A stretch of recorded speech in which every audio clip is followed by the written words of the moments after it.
So we're gonna have guest speakers. I think we have 3 guest speakers, and then after each and every guest speaker, you're gonna get a chance to ask questions. So please do prepare those questions, and there is no stupid question. So please feel free to ask questions. So to avoid a lot of chaos, I think you can raise your hand and then I can tell you to ask the questions. And then for those that are going to be typing, I'll also try to look at the chat so that no one is left behind.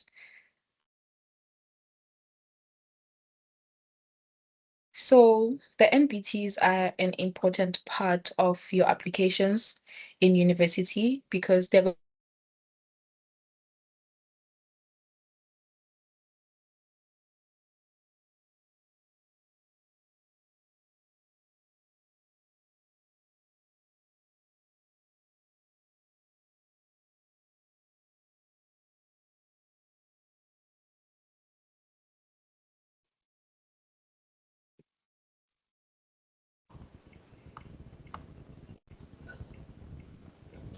Ma'am, I'm not sure if you know, but you're muted.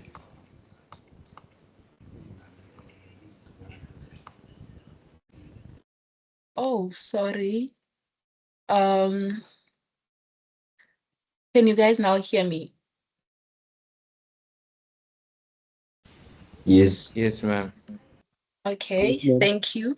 So I was saying that the NPTs are an important part of your applications in universities because they will help you with university placements because most of universities want NPTs in order for you to get in, especially top universities.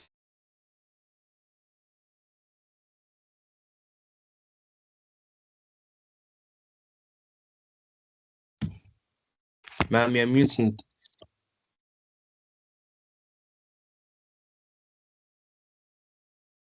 Oh yeah, I'm sorry. I think someone is muting me. So I was saying that especially if you're gonna get into engineering courses, health sciences courses, and then also law and other courses. So they're gonna give you access to top universities like UCT. UCT takes NBTs really seriously. So that's why you guys need to work extremely hard in order to pass these because they really take them seriously. And then NPTs are an assessment that's it's a fair assessment. They give you guys the same assessment whether you're doing CAPS, whether you're doing IEB or any other curriculum. So they want to see how much support you will need when you get into the university, hence the NPTs. And here in UCT, we have in medicine specifically, they if maybe you got less than 70% in QL, they offer you extra classes to attend QL so that because they saw from your NPT that you need help with the QL section of NPT. It's it's not that bad. It's not that bad. And then all in all, these are very important. So you need to take them very seriously. You must not panic, though. You must not put pressure on yourself, but you need to take them really seriously and you need to do well. And then what you can expect in the NPTs. So we're going to have 2 tests. It's a very long assessment, right? It's comprised of 2 tests. We have AQL and then we have maths, right? So if you're going to get into maybe law, you won't need to write maths because you don't do pure maths, right? But the AQL section, it's academic and quantitative literacy. So we have academic literacy, which is more like your English, but higher grade English. And then we have quantitative literacy, which is more like your maths lit, right? So when you write these, you're gonna have a morning session that's 3 hours. So that's your AQL, and then an afternoon session, it's also 3 hours. That's your maths, right? They are all multiple choices. And then your AQL You're gonna have a seven timed sections of 25 to 30 minutes. And then after each and every section, you're not allowed to go back to the previous section. So you need to finish whatever you're doing in that 25 or 30 minutes. After that, you're not allowed to go back to, maybe in section A, you didn't write this, you're not allowed to go back to section A. Then with your maths, you are allowed to go back because it's one long test. And then what should you bring and what should you not bring to the NPTs? So you are allowed to bring, you're supposed actually to bring an ID and or a passport. And then you must bring a pencil and an eraser. You must also bring lunch and water because after that, the first 3 hours, you will need to eat. You will need to reset and, just relax for that 30 minutes or that 1 hour that they give you. And then after that, go back and write maths. It's written all in the same day. And then what should you not bring? Your calculator. Please leave your casual calculator at home. You won't need it. Yeah, you know, you're not allowed to bring any dictionary. So if you think maybe there's a word that you don't understand or don't know, unfortunately, you will have to find a way to understand the word. It's not that bad, you know, you can do this. Other people did it before you, and it's not that bad. And then obviously this assessment is not free. But if you're in programs like ProMeds, it is free. But unfortunately, if you're not, then you have to pay. Um, AQL, you only pay 195. If you're taking AQL only, for example, if you want to go into law, you only pay 195 rands. And then if you are going to take both the AQL and maths, then you have to pay 390 rands. And then if you want to apply for a remark, then that's when you can pay 250. And another thing that I wanted to emphasize, Ama, what do you want to ask? If you want to do a course that involves science a lot, so you're going to do AQL and Math NPT. Yes.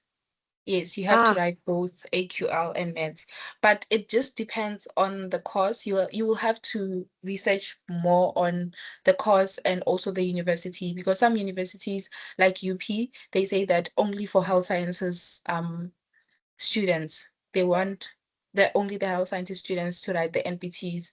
And then with other courses, they don't want you to write the NPT. So you have to research more on whether the course that you want to apply for needs you to write the NPTs. Is that fine? yes, ma'am. Okay, thank you. And then, as I was saying, if you want to apply for a remark, you feel like they robbed you and this is not your mark, which, yeah, the NPT marks are quite shocking, but it's doable. It's actually so doable. It's not that bad, trust me. But sometimes it is really that bad that you have to apply for a second chance. So that's what I wanted to emphasize, that you are also able to apply for a second chance to write the NPTs. But obviously, the second chance is not for free. So you will have to pay the amount that you paid before. If you're going to take AQL and Maths, 390, AQL only is 195. So you better utilize the first chance that you get to the max so that you don't have to pay again to write another NPT. And then if you wanna apply for NPTs, um, you can go to their website, which is www.npt.ac.za. So there are dates that are set that where NPTs are being where you can write NPTs, and also there are venues. I know that around Gauteng there's Sefako Makgato University, you can also write there, and there are other venues as well. They try to accommodate everyone. Each and every area has like an NPT venue. There's a question Bongekile, you can ask. Ma'am, I want to ask about the second. Can continue. Do you get the same test as the one that you wrote before when you write the second test? I don't think you get the same test. I don't think you get the same test, but our guest speakers will, if I'm wrong, then they will. Lebohang. Okay, yes, ma'am. Thank you. Good evening, good evening, everyone. To answer that question, you don't get the same test twice. The test might be like assessing the same thing, but obviously you would have different questions. Like, for example, I wrote my NBTs twice because I was forced to do so due to the programs that I was attending. So the second one like had completely different questions, but still basically testing the same knowledge. Yeah. Okay, thank you, Mr. Lebohang. So are you fine? And then we have another question on the floor, Offense. You can ask. Ma'am, can I ask, are the questions like multiple choice or? Yes, the questions, obviously they will give you a statement and some of the questions you will have to solve, for example, in maths, but you will be given options. So you will have options where you have to choose. So is it for both AQL and math? It's for both AQL and maths. They are all multiple choice questions. Okay, thank you. And then if you want to know more about the venues, when you apply, they allow you to select venues. So each and every province has their own venues. And also more on the application is on their website. Often, sir, I see a question. Umulemo, you can ask. Thank you so much. When you were talking about applying for the NBTs, when you go to pay for it, I didn't end up paying online because I'm not able to. I needed to pay in an actual place. When I went to go pay for it, the reference product, I guess, was the University of Cape Town. It didn't really say I'm paying for the NBTs. Is that still accurate? Can you please repeat the question? When I went to go pay for the NBTs, because I've already booked it, the reference product, not the, they didn't give me a reference number. I scanned the barcode and the reference product was University of Cape Town. Do I still pay or do I call the NBT people and ask if that's accurate? I think you should ask just to be sure, Okay. because Thank you. I'm also not quite sure about that. But I think Mr. Lebohang wants to answer that. I think it might be accurate because should I call it the center? Their center is here at UCT, so basically it might be accurate because the everything NBT is facilitated by UCT. So yeah, it might be accurate. But Yeah, just to be but sure, just I to can be still check. I think just to be sure, you must just check, you know. And then we have another question, Thank you. Nathan. My question was, if my, let's say, Stellenbosch does not require NBTs for a specific course, and I end up writing NBTs, do I still send it to them or? I don't think you should send it to them, but send to the university that actually required the NBTs. If it's not a requirement, then you don't really have to send it to them because they won't consider it anyway. Oh, okay. Thank you. We have another question. Nari. Sorry to interject before you continue. I just wanted to mention that you don't actually send the NBTs. The universities retrieve them on their side. So you don't actually have to send anything. You just have to make sure you book and you write. And from there onwards, it's up to the university to retrieve your results. Oh, yeah. Nari, are you okay with that?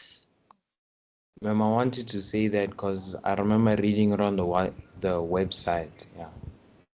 Okay. And then we have another question. I think it's Iyo. You can ask. Ma'am, I wanted to ask what is the total for the marks? Like for both sections?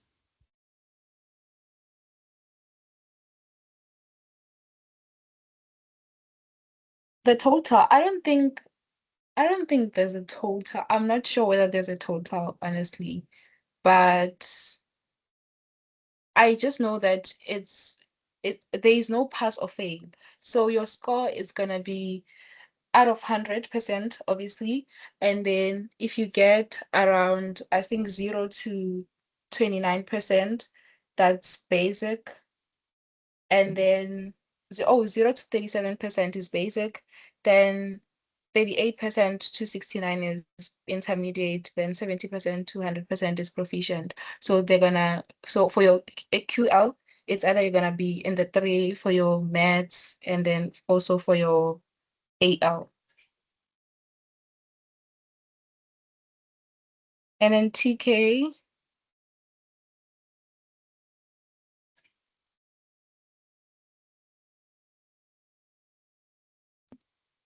Oh, I hope you can hear me. Can everyone hear me? yes, I can hear you. Okay, hi everyone. I wanted to ask because I heard that your NBT results, like your first try, is valid for 3 years. So does that mean that even if you go to rewrite, the results still remain the same? Let's say you didn't do as well in the first test. Does that mean that even if you rewrite and you do a lot better in the second test, that your results from before are the ones that are still looked at? Please let me know. Thank you, ma'am. Okay, I know someone who went and rewrote, and I don't think their results remained the same. But I think that would depend on the university. Miss Lisedi, do you wanna tell us more on that? Hi Okay, so everyone. okay, I'm Lesedi sorry. Kopani. Sorry. I'm Lesedi Kopani and I'm also a UCT medical student in my second year.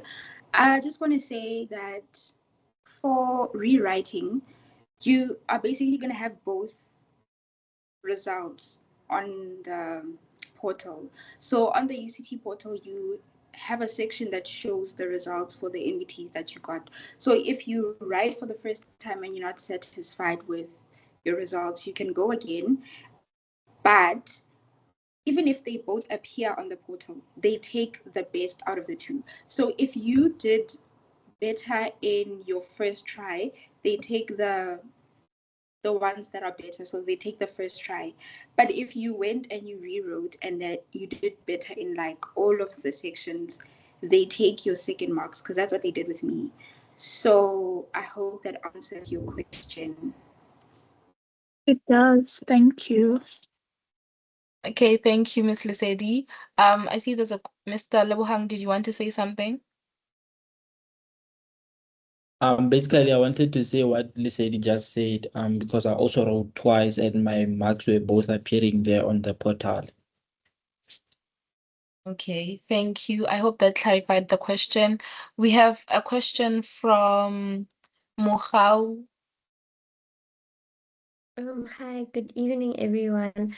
Ma'am, I wanted to ask, when you're applying for your NBTs, it asks you which university are you applying for. So if, for example, you chose like UCT, do your results still become available to other universities that require them like Wits or Stellenbosch? I think they do become available to all the other universities that you applied for. Like he said, the universities are the ones that are going to choose whether they retrieve them or not. So, and then Yeah, it Mr. doesn't Lebohang, matter. okay, thank you, Mr. Nyao. Mr. Lebohang, do you want to say something? Oh, no, sorry, my hand was still up from the previous. Okay, we have a question from Naitelo. You can proceed. Hi, ma'am.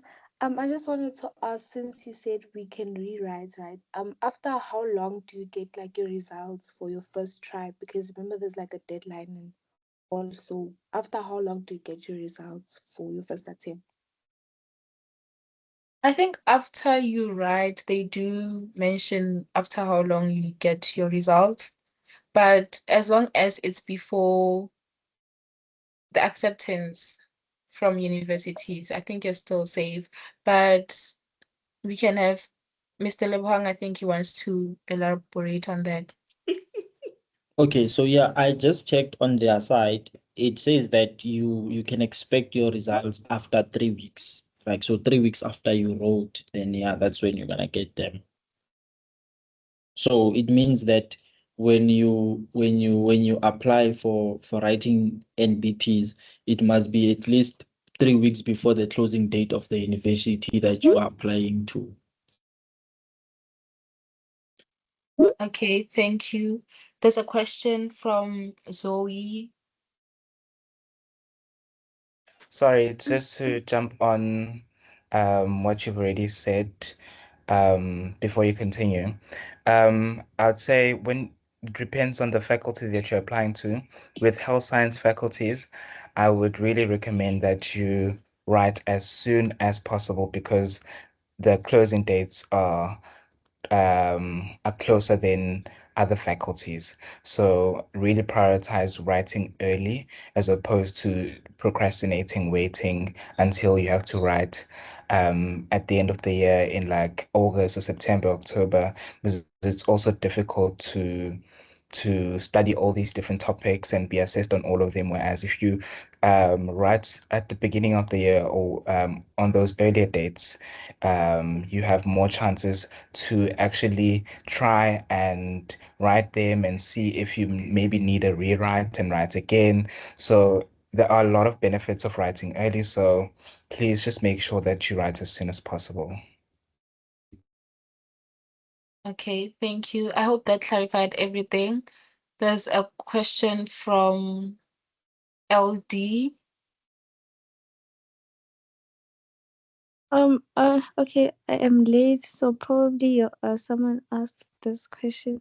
But like when I applied, I've already applied for the NBT and I've gotten my dates, which is the 27th of June. Yes, if I'm not mistaken. And there's something about AQL. What is AQL? So I did explain about AQL, but I can go over it again. So AQL is academic and quantitative literacy. So it's a test that's 3 hours, and then it's comprised of your academic literacy and your quantitative literacy. So it's gonna be in sections. So in sections of like 25 minutes. So there's 7 sections that are like 25 to 30 minutes. And then academic literacy is more of your English, but not the easy English. And then your quantitative literacy is more of your maths lit. So I hope that clarifies everything. So like the AQL is like a combination of all of that. Yes, it's a combination of both, but obviously they will have QL questions and AL questions. Uh-huh. They might be on the same section, but AL questions and then QL questions. And then the math is separate.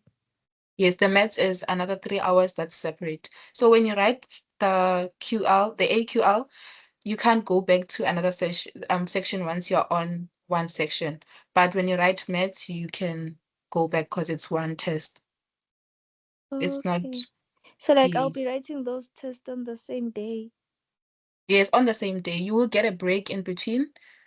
I don't know how long, probably an hour or 30 minutes, 45 minutes around there, but it's on the same day. Okay, thank you. Okay. There's a question from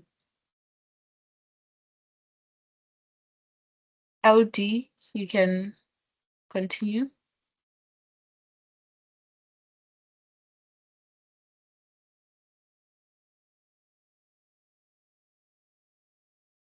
Sorry, ma'am, continue about. There's a question. Your hand is raised. Oh, sorry. Oh, you forgot. Okay. There's a question from Judita.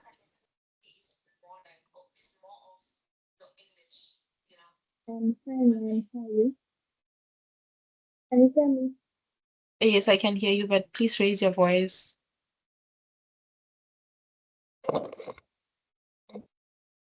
Ask about the maths test.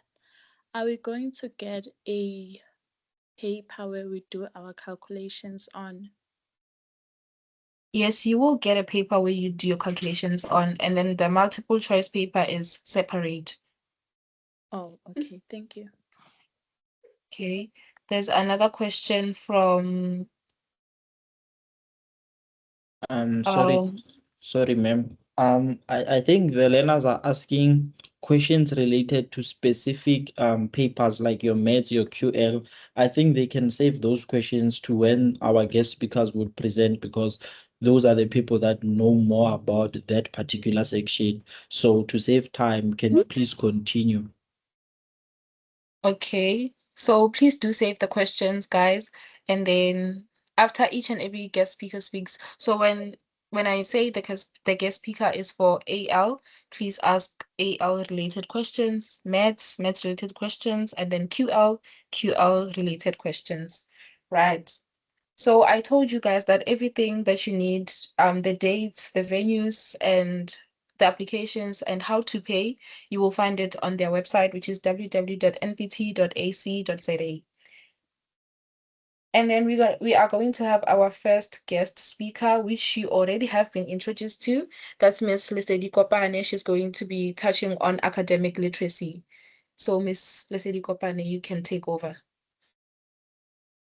Okay, sorry once again, before Mrs. Lesedi speaks, can I please just add, guys, remember we have a group chat on our community. It's written uni applications, right? So also like anything related to NBT applications, maybe you are applying for your NBT, there's something you don't understand, you can also still raise those questions in the group, right?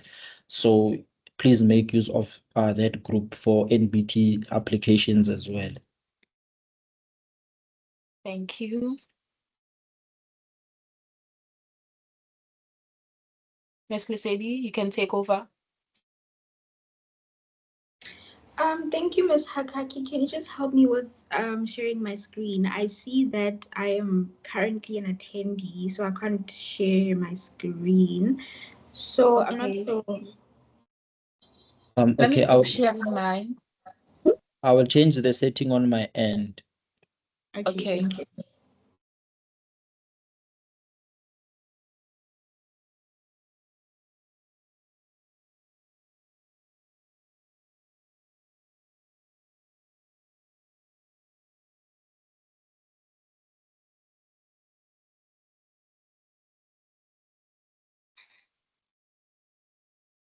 Have you tried to share the screen? Okay, I think I can see.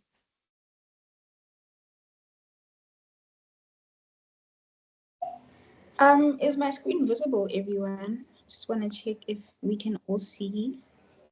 No. No, no. No. No. Okay, let me try that again.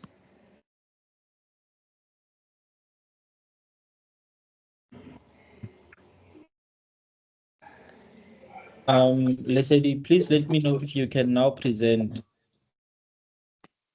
Yes, I think so. Let me just try.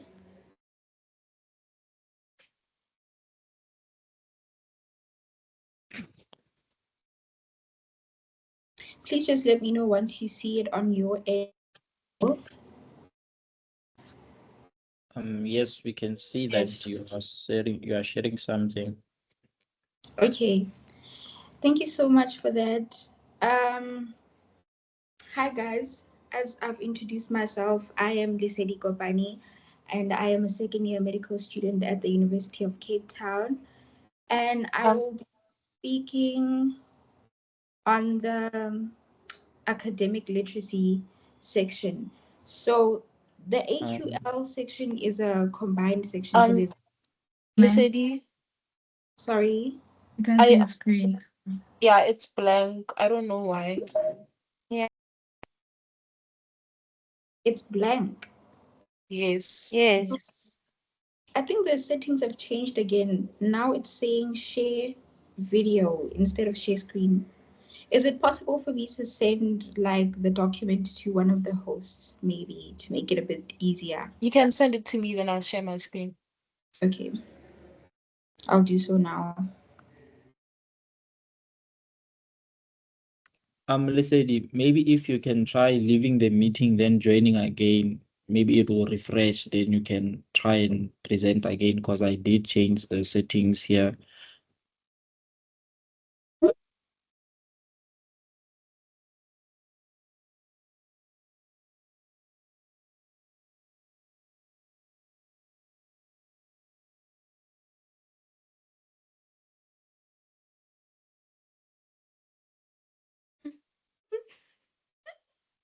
I see that we have hands. Maybe we can answer those questions in the meantime while Lesedi's trying to fix the screen problem. Lusanda, do you have any question? Oh, good evening, ma'am. Evening. Ma'am, I wanted to ask if maybe, for example, let's say you failed your maths component for the MPTs, but then you did very well for your AQL. Is it possible maybe to maybe write for only maths and not write the AQL part? I'm not quite sure whether it's possible to write maths only, but maybe we can pose that question. Mr. Lebohang, do you want to say something? Or Mr. Nyao? Can you please repeat the question? Sorry, I was attending to the chat. So the question is that if maybe you failed your maths component of the NBT, can you write it alone without the AQL? I am unsure. I blank if I told you that I knew. Yeah, I don't know. Unless you apply, can you apply to write the maths only? If you can apply to write the maths only, then I think you can also apply to write a rewrite of the maths only, but I'm not sure. Hey, um, you can So check their website. There probably is something about that. So I did go to their website, so you cannot write the maths only. Hence, maybe we were only able to show that if you wanna write the AQL only, because that is mostly for people that wanna do law. They can't write maths, you know. So that's hence you can only write the AQL part only, and then you can't write the maths only. So if you wanna rewrite, you have to rewrite everything. I hope that answered the question. So now we can see that Ms. Lisedi can share her screen. We will proceed. Can you please take over, Ms. Lisedi?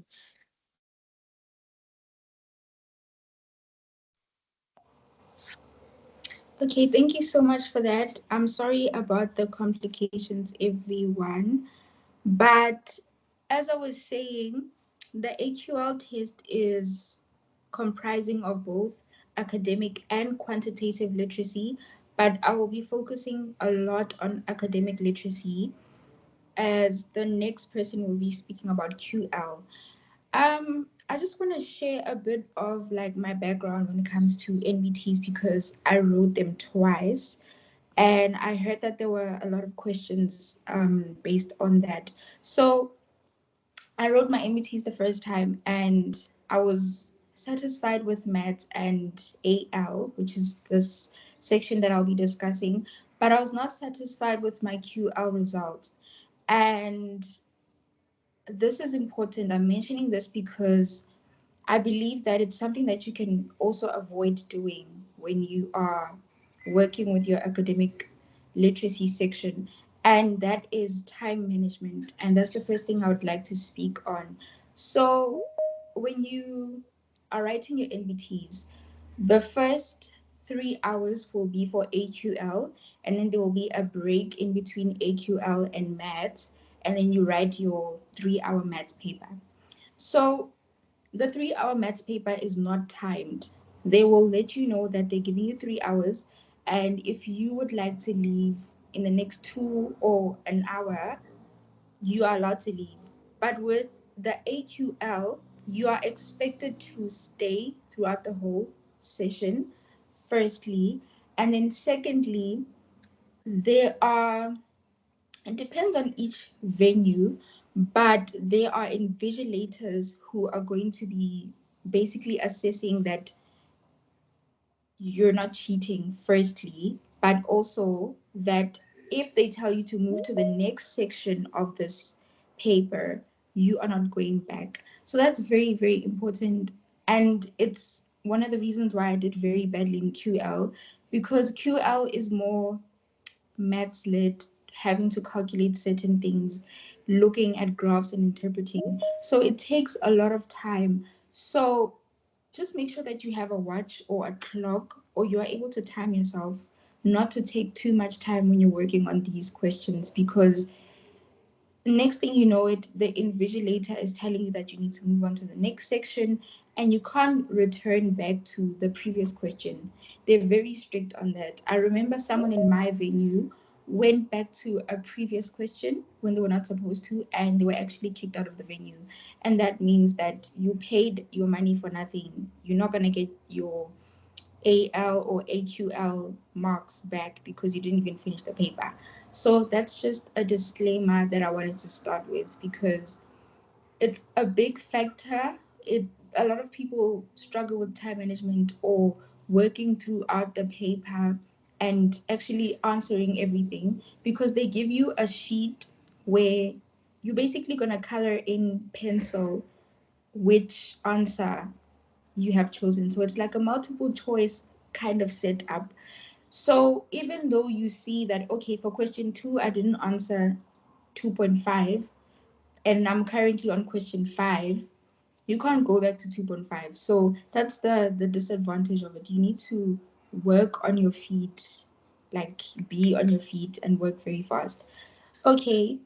Another thing, moving on to this part, I heard someone asking about the marks and the levels, whether you like how much is it out of and everything. And if you guys had any questions in terms of the pass mark, this is basically the category or the way in which they rank your marks. So yes, there is no pass mark, but there is a certain level that you would like to get, especially if you are applying to the top universities like Wits.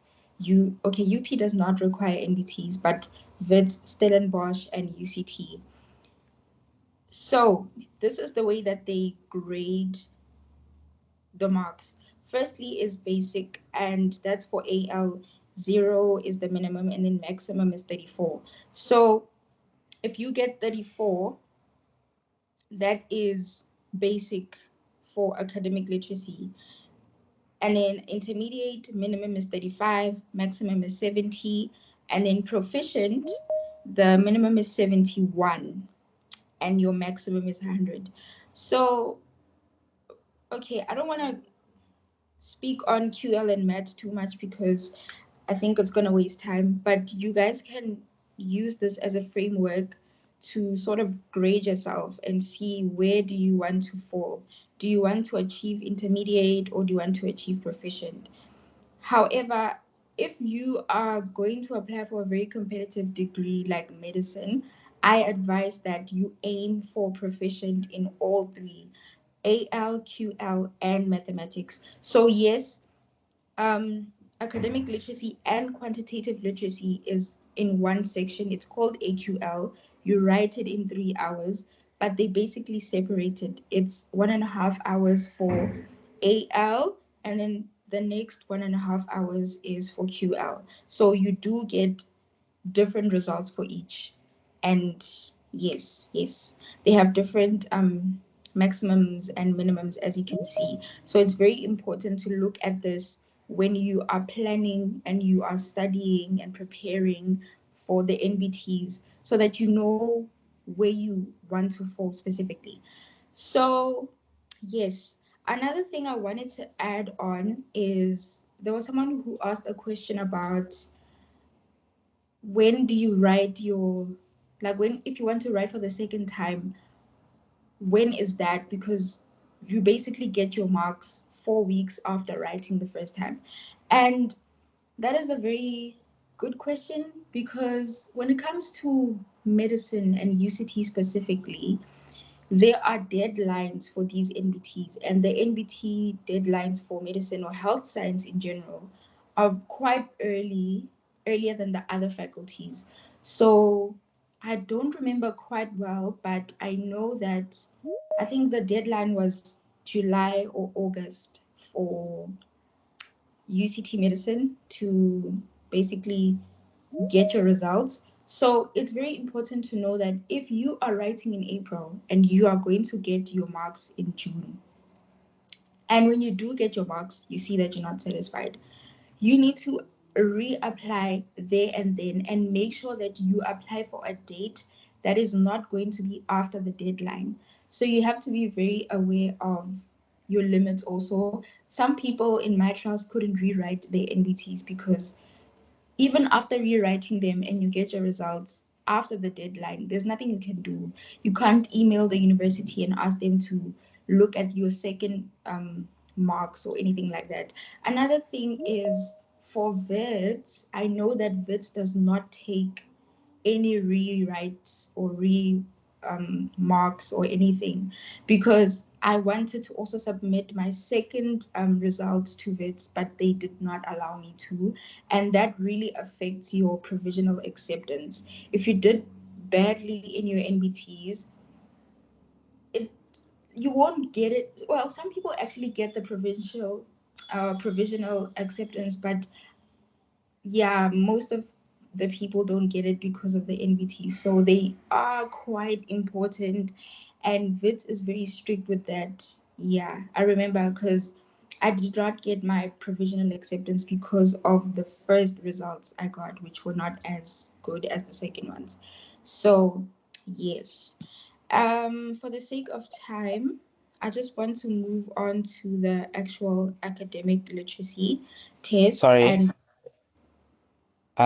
Sorry, just to add on what you said, the reason why VETS prioritizes NBTs a lot is because of the proportion of NBTs, of the proportion of the admission point score is determined by the percentage that is contributed from your marks at school and what you got from your NBTs. So a lot of universities have a 20/80 or 30/70 rule where the minority is the NBTs, but for VETS, it's 40% of your NBTs contribute to your total admission point score, and 60% is going to be your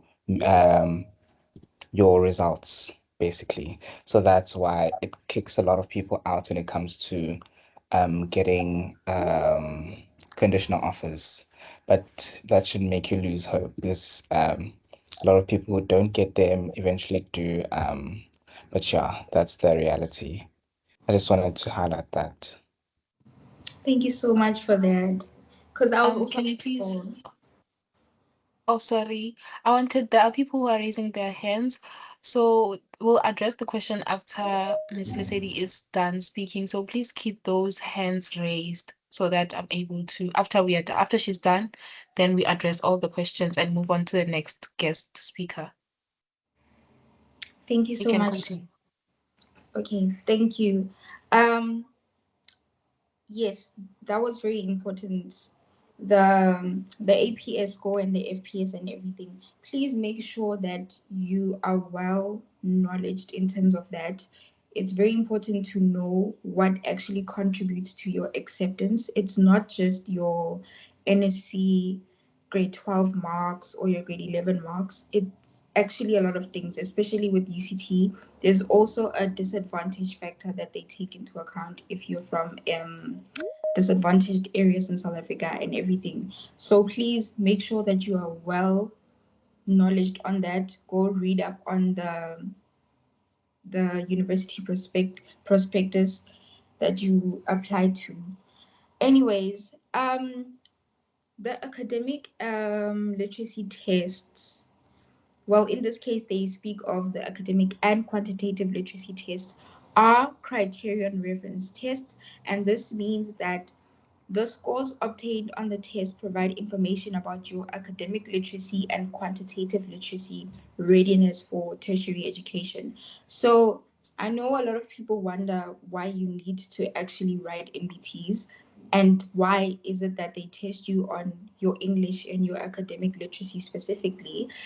I guess this is just a sort of a benchmark. It's in the name. It sort of puts everyone on the same level across all countries, whether we're from a private school or a public school or people who are doing online schooling and everything. It's like we all get to write the same test and we are all tested on the same thing.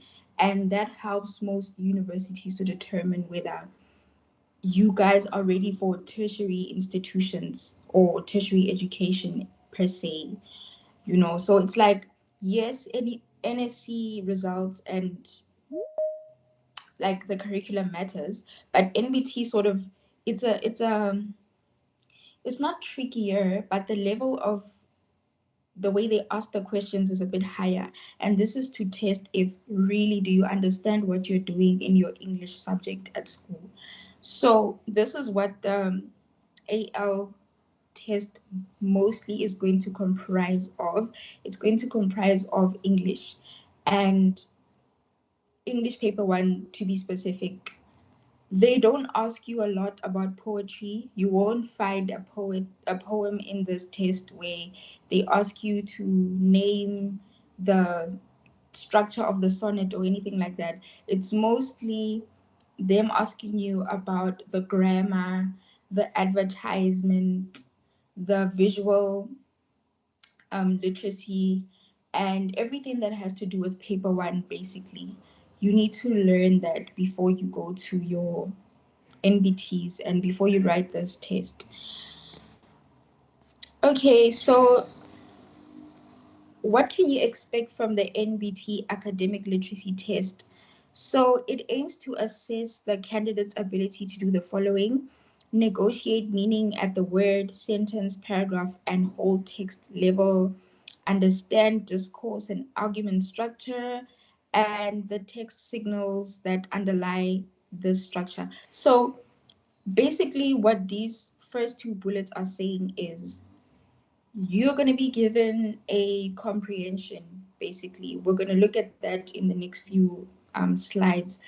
I've attached a past paper, so we're going to look at how this test is structured. But basically, they give you a text or a comprehension, and they want to see that you're not just reading just to pass time or to be done with the comprehension, but you're actually reading to understand, and you know what is being said in the text, and you can apply it to any situation or context that they give you. So that's what they basically mean. And then the discourse and argument structure, you guys will see it in the past paper and also in the websites that I've linked in the following pages. So yes, extrapolate and draw inferences beyond what has been stated in text. This just means if they tell you that if they give you a sentence, for example, you have to be able to understand it to the point where you can draw a conclusion from what they're saying. So you don't just read the sentence and you don't think outside the box. You're supposed to think, okay, if they tell me that, okay, I can't think of an example, but we'll look at the text that I've attached in this document later on. Moving on, separate essential from non-essential. This is important because you're supposed to see in a text that they've given you which section of the work is more relevant to what they're talking about and which section is not. And they'll even give you multiple choices or multiple choice answers, and you're supposed to indicate that, okay, this is the essential and this is the non-essential part. Yes. And then understand and interpret visually encoded information such as graphs, diagrams, and flowcharts. You are going to be tested a lot on this in QL, but it's also in AL. They can ask you graph related questions. They're just a bit easier than QL because the graphs and diagrams and flowcharts in QL are a bit more, I want to say they want to see if you understand a graph. But in this case, it's just going to be like them asking you which subject, for example, if the graph is about subjects, which subject was attended the most, for example, and then you just have to answer. So it's not bad. It's really not that bad. It's not difficult. It's a very doable test. However, do not take it lightly and say that it's just English. You're not going to prepare for it, because it will actually show you why you need to prepare. It can get really hard. It really, really can. Moving on, understand and manipulate numerical information. Understand the importance and authority of own voice. Understand and encode the metaphorical, non-literal, and idiomatic basis of language. This is referring to the figures of speech that you learn in English. So please don't let go of that knowledge when you go to your NBTs. Go to your NBTs with it. Okay, let me just go to this page. I don't know if you guys know about this study guide, but learn most of the things that they speak about in the study guide. Obviously, you're not going to learn about the poetry side, but everything that has to do with comprehension, language, vocabulary, grammar, visual literacy, even spelling, please go and learn about it. Go and learn the difference between a metaphor and a simile and everything, just to be safe also, because you never know what they can ask. There are past papers, but I think each year they ask a different set of questions. Yes. So each NBT AL test comprises approximately 75 multiple choice questions. All these questions are developed on the basis of the specifications deriving from the NBT AL abilities that were presented above. So they're going to test you on the things that they've mentioned in those bullets, and also you will see in the next few pages. These specifications are summarized in the table of subdomains below. So this is just a summary of what they look for when they're testing you in this AL test. They're looking for communicative function. Are you able to see how parts of a sentence or other parts basically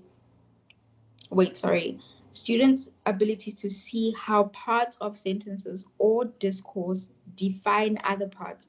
So if I have a compound sentence and I have joined it with a conjunction, for example, you need to be able to understand that the first part of the sentence relates to the second part in this way. Is it negating it? Is it saying the opposite of what the first part was saying? Or is it basically a continued explanation? Like, for example, if I say, the books in the library are not read as much because students do not have time. You need to understand the part that comes after because. Is it explaining my first point in the first part of the sentence, or is it going against the point? And obviously it's explaining why students are not able to read as much is because they don't have time. So it's things like that. You just need to, make sense of what is being said to you in the paper. And trust me, if you practice and you actually read to understand, this is going to be very easy for you. You're going to understand what is being asked of you, and you're going to be able to answer very well. Secondly, inferencing. So Inferencing is basically if I infer something, like what is this statement trying to infer? Like what are they trying to say? So the student's capacity to draw conclusions and apply insights either on the basis of what is stated in texts or is implied by these texts. So it's basically if they give you a text or a sentence, you need to know what they're trying to say. Most of this is referring to idioms also. You need to know your idioms. Yes, that's what I can think of for now. But just know what the text is trying to say. Just read for understanding. And then vocabulary is so important. Know your vocabulary. You will see in the next page that I'm going to show you. Some words can be confusing. Some words mean, well, they don't mean the same thing, but they spelt the same or they spelt almost the same. Know the difference between the two, like the word effect and affect. So the A and the E. You need to know that the other one is talking about this and the other one is talking about that. So things like that, make sure that you know them. And then relations, students' capacity to see the structure and organization of discourse and argument by paying attention within and between paragraphs in text and to transitions in arguments, subordinate and superordinate and subordinate ideas, introductions and conclusions, and logical development. Essential and non-essential I've touched on. Grammar and syntax is so important. Please know when a sentence sounds wrong and when it sounds right. So be able to decipher or decide that, okay, this sentence does not make any sense because this word is wrong, or the way in which the structure of this sentence was placed is wrong. Know your English, guys. It's so important to go brush up on that paper one knowledge.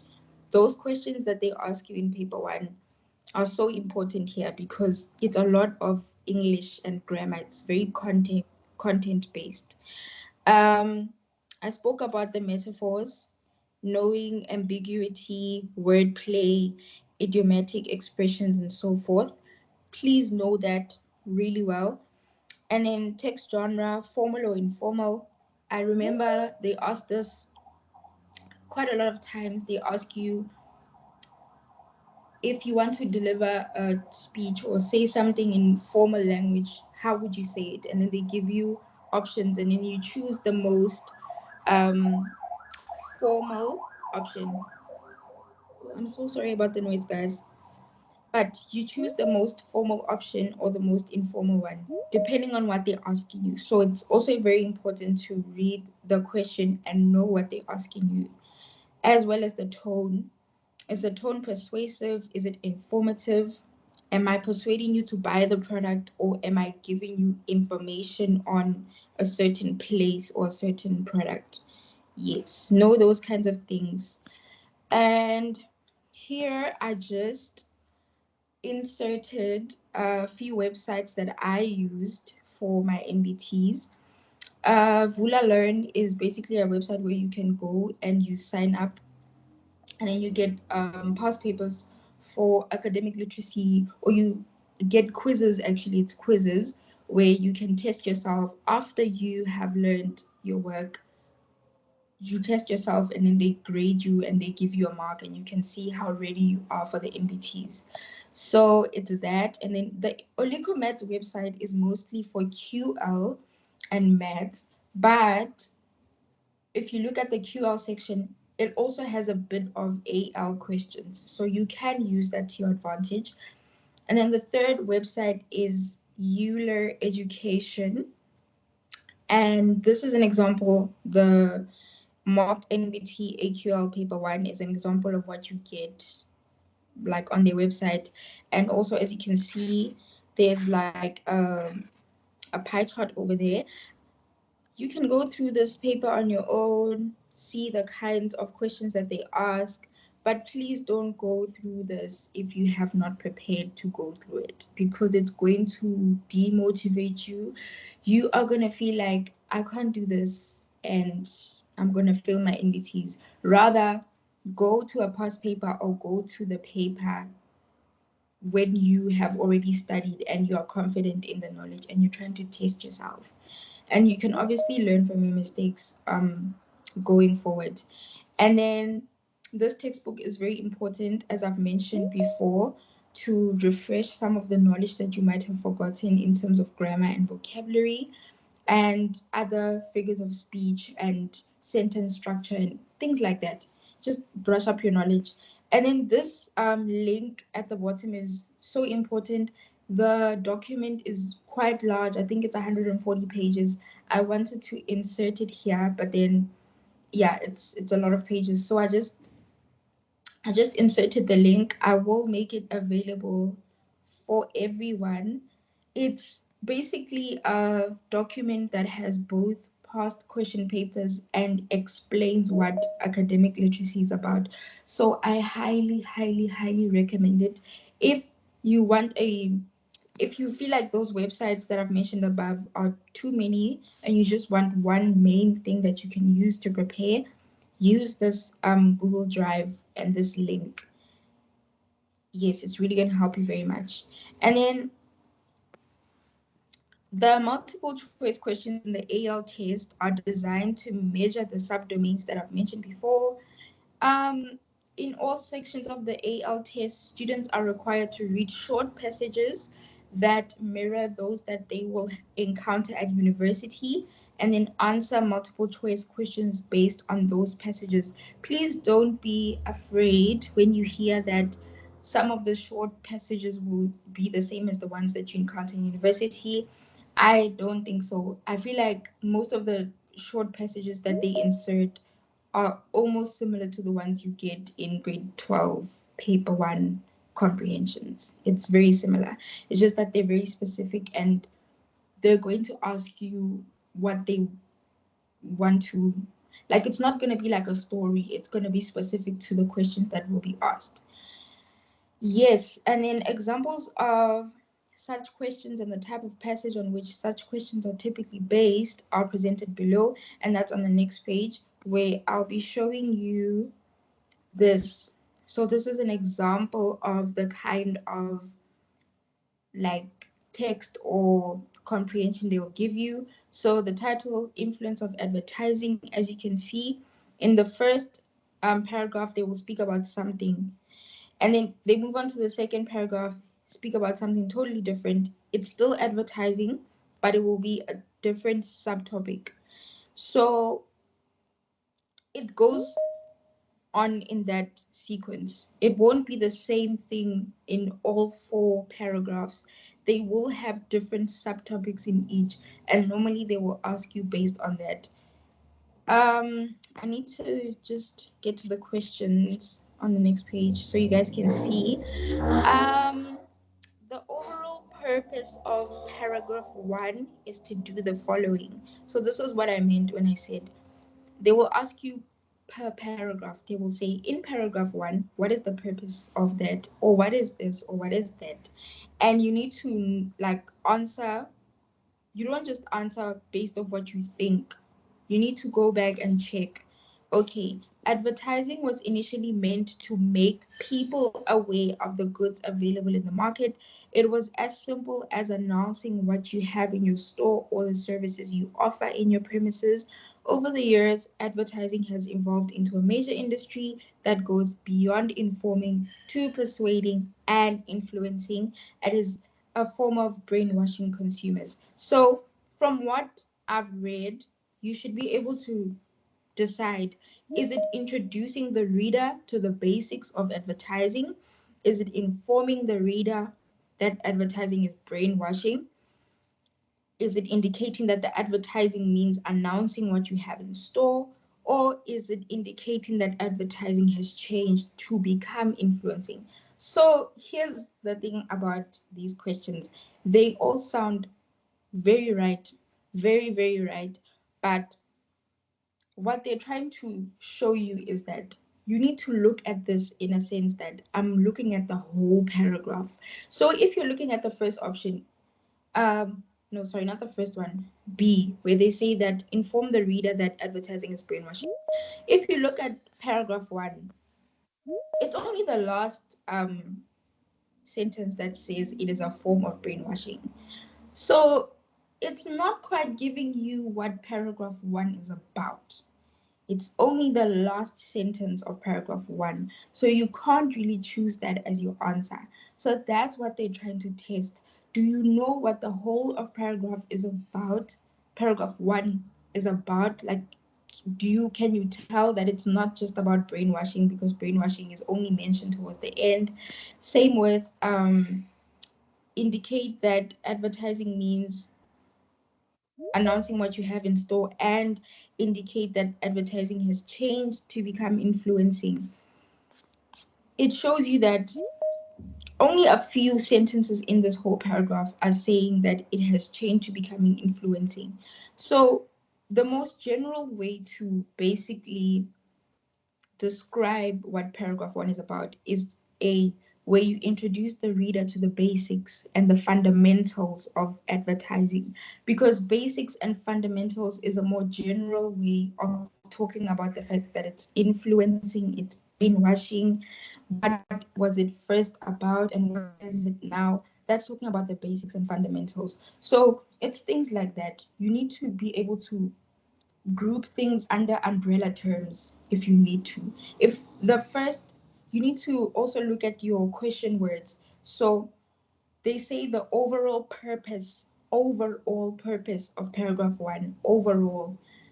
So that's basically an umbrella. They want you to get an umbrella term for the whole of paragraph 1.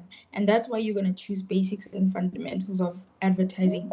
You can't just say brainwashing, you can't choose B, and you can't choose C and D, because that's just part of paragraph 1, but it's not the general explanation of paragraph 1.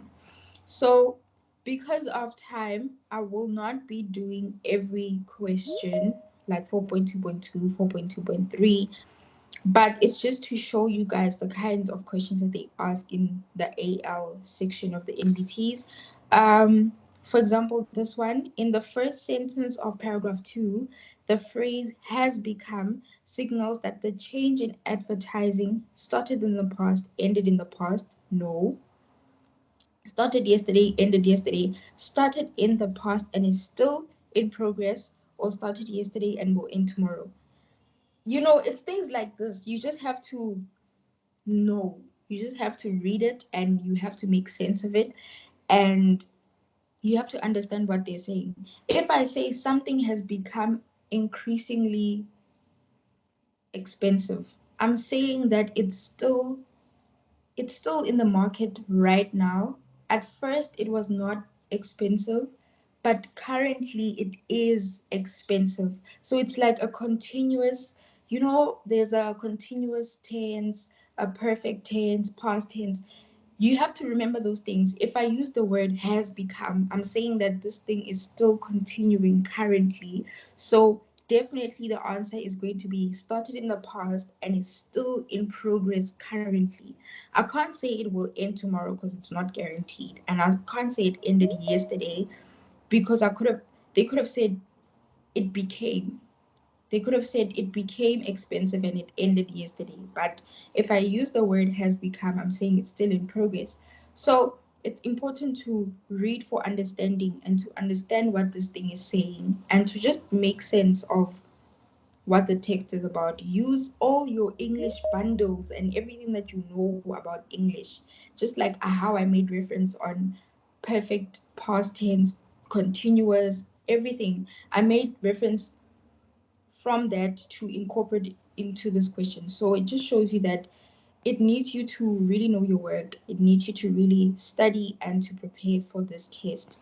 Another thing I want to show you guys, the non-essential and essential. So the main idea of paragraph 3 is that this is where you now going to scratch out things that are not essential and what is essential.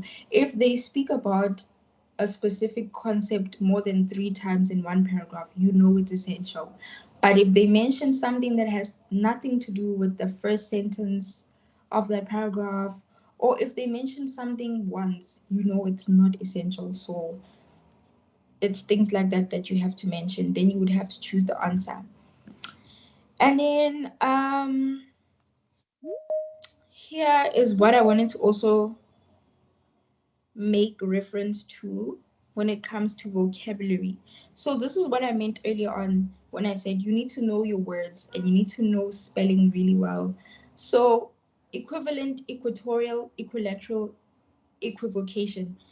Let me just be honest, guys. In grade 12, I didn't know like all the English words in the dictionary. Some words here, if you don't know them, just go through the ones that you know, like equivalent, equatorial. You know, equatorial has to do with the equator. So things like that. Work with what you know and see if it fits into the sentence and if it makes sense. If it doesn't make sense, then just go with the one that you don't know.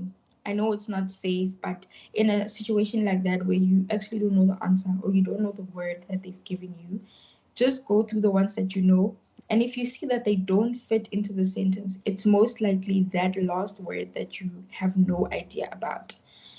So, yeah, these are the kind of questions that they like to ask, especially with the vocabulary: exceed, impede, recede, succeed.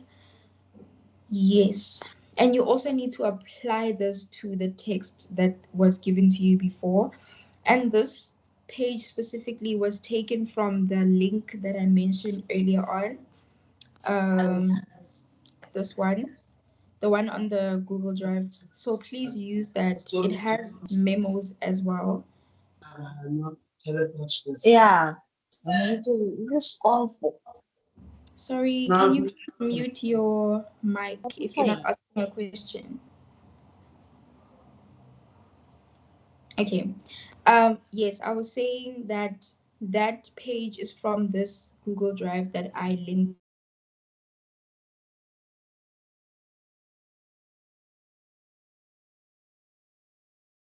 Lesedi, you're muted.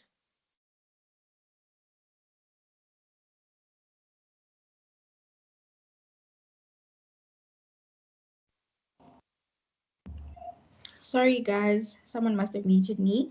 But as I was saying, on this Google Drive that I mentioned, please go and look at the past papers. There are solutions and answers as well.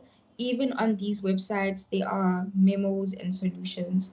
So, yeah, I think at this point I can take questions. I am basically done explaining. Yes. Okay, thank you, Lesedi. I don't know about you guys, but to be honest, I would have appreciated this information back then before writing my NPT because I just went there and wrote without even practicing or anything like that. So thank you very much, Lesedi. That was very informative, even for me who's not going to write the NPT. So we do have questions. So we're gonna move on to the questions. We'll start with Malefa. Oh, he raised his hand 4 times. So, you know, you can start. Sorry, my name is Malefa. Oh, sorry, Good day, she. everyone. I'm sorry. Should I speak or should the other person first speak? You can continue. I just had a question with the AL. I'm in an Afrikaans school and I registered for or booked for the MBTs and said I want to write in Afrikaans. Does that mean that my AL will be in Afrikaans or also be in English? Okay, so I'm not too sure about that. I'm not sure. I know that the academic literacy is also available in Afrikaans. That's why they write the option of Afrikaans. So I think in that case, maybe they will cater to you guys. Maybe they will ask you the questions in a different format. I'm not sure. I'm really not sure. I will get back to you once I have information because I know someone who also wrote the AL in Afrikaans. Like she chose the Afrikaans option. So I'll also ask about that and get back to you. Okay, thank you. And I wanted to emphasize on the fact that after here, Miss Lesedi is going to excuse herself. So please, if you have any AL related questions, please do ask them now, because afterwards we might not be able to answer you. Thank you. We can proceed. Lindo Wuhle, you can ask. Okay, I wanted to ask for the duration, like when I have to write like my NPT, since my NPT is on the 27th and medicine whatsoever applications are closing, I think 30 or what? Is like my mark gonna be valid? Are they gonna look at my mark even though like I wrote 3 days before the closing date? Okay, with regards to that, I don't know if anyone else has knowledge on this or if they can correct me if I'm wrong, but normally the closing date is for writing the test. It's not for the results themselves, because when I wrote for the second time, I wrote a few days before the deadline, but I got my results after the deadline and they still took them. So I think you're still safe if you're writing a few days before the deadline. When you get your results, they're going straight to them either way. So I think it's fine. If anyone can please correct me. But yes, for me, everything went well, even though I received my results after the deadline. Okay, thank I'm you. also not quite sure on that. Mr. Bonginkosi, Mr. Lebhang, do you guys have any information on that? I think we all kind of share the same sentiments that we don't actually know when it comes to these things. I think if you're gonna write a few days before, then I don't think it should be a problem. But in general, if you still have the chance to write earlier, please select that option. It relieves a lot of confusion and a lot of frustration and a lot of worry about will they accept my results? What if I don't get good results and I want to rewrite and I won't get that opportunity because I've already written closer to the closing date. Just write as soon as you can. Register the earliest available date and choose that to write. That's the safest option we can give you. Yeah, I believe that's also the safest option. And then we have another question from Naitelo. You may proceed with your question. Ma'am, my question, actually, can Mr. Bonginkosi please elaborate on the part where he was explaining why that you can't rewrite your NBTs at VETs or something? I couldn't understand what he was saying at the time. Oh, Mr. Bonginkosi, do you mind repeating what you were talking about when you said VETS? You can't, VETS doesn't accept rewriting. I didn't say that. I'm not sure about VITS's policies around NBTs. But if you can check on their websites and their prospectus, if they do say that, then that is probably the case. I'm not sure about that. I think I think she's talking about the part where you were explaining about the 40% and 60% thing. Is Yes, that ma'am, what you're that talking part. about?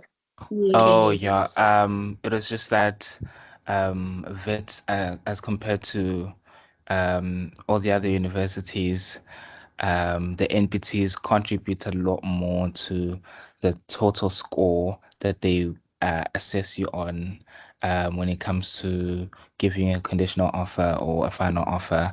It's 40% NBTs and 60% your school results. So these could be school results like your grade 11 final or whichever other results that they allow you to submit. Could be the best of either of the two if they allow you to submit more than your grade 11 final. So NBTs contributes about 300 marks in total because your AL and your QL and your MAT are all 100. So that's 300 in total, and then the rest is from your matric results, which I think in most cases is going to be the score will be around 600. And then there are some variations. You just have to check with the prospectors how they calculate that. But basically, that's how it is. I'm not sure whether they've updated this. This is knowledge from when I was writing my NBTs. So, yeah, maybe they've already updated that and changed. But that is what I know as of now. I'm seeing somebody raise their hand. This Tinswalo. I hope you answered in that. Tinswalo, you may proceed. Ma'am, I wanted to ask if since WITS doesn't really require an NBT for their engineering faculty, do they really count it if that's the case? I don't think they counted. Okay, Mr. Bangikosi, you can answer. Yes, they wouldn't count it. If they say they don't consider it, then they won't count it if even if you get 100% or 95. If it doesn't contribute, then it doesn't it doesn't. Okay. So what happens if maybe you got a conditional offer now, like a provisional offer now, and then that faculty also requires maybe an NBT, and then maybe you don't do well, do they withdraw like your provisional offer or what? So Yeah, oh, so I wanted to say that remember with the conditional offers and provisional offers, it depends on the condition, I think. On whether maybe they say that if you do drop your marks, then we are retrieving the conditional offer. But Mr. Bangikosi, you can answer also. I kind of get what you're talking about. I also kind of had the confusion when I was applying. But if you haven't written your NBT results and you already received a conditional offer, I don't know how that would happen. If that did happen, and they are maybe the NBTs aren't a requirement per se. Sometimes for some universities it's not an actual requirement, but it kind of helps. And for some faculties it is a definitive requirement and you won't get a conditional offer unless you write your NBTs and get good marks on it. But I'm not sure about that kind of situation and what needs to happen, so I can't really say much.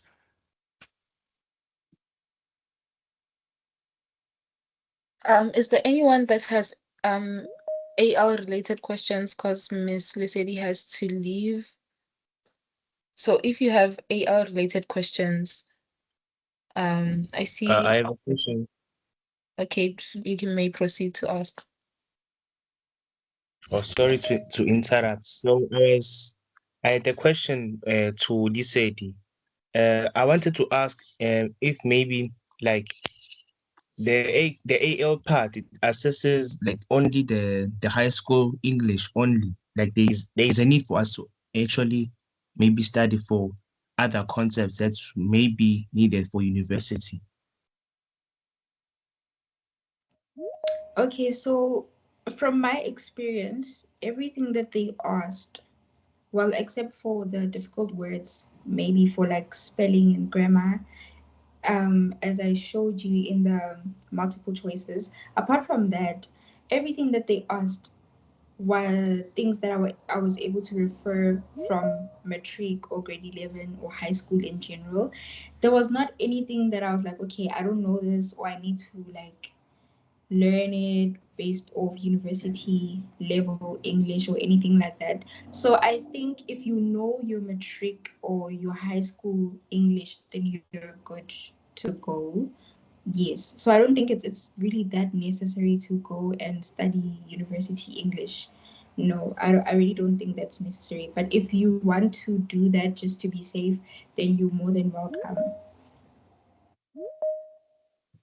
Thank you. Okay. There's another question. Ketelo, you can ask. I have a question for the Google Drive link. Where did you say you're gonna post it?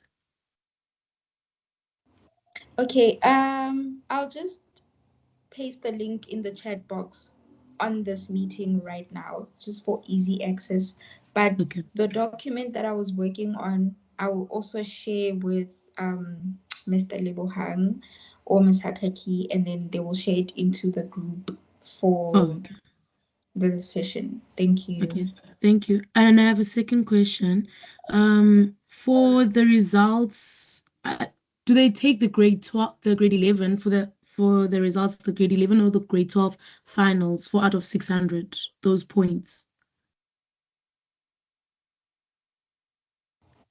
Okay, so I think for UCT, I can speak for UCT mostly because that's one of the applications I was really focused on. Yeah. I think it comprises of both grade 11 and grade 12. I stand to be corrected, but because you have to submit grade 11 and term 1 matric, term 2, term 3, Yeah. and the final, they take Yeah. everything, if I'm not mistaken. Please just check Okay. on the prospectus. They actually Okay. indicate what they take into account for the WPS or the FPS. So just look at that. Yes. Okay. Thank you. We have another question from Lusanda again. Do you have a question? No, I don't have a question. I think I didn't remove the hand. Sorry. Oh, yes, you didn't. Blessings. Hi. I'd like to ask, when you choose the NBT date, do you have to choose the one that's like not closer to the application deadline?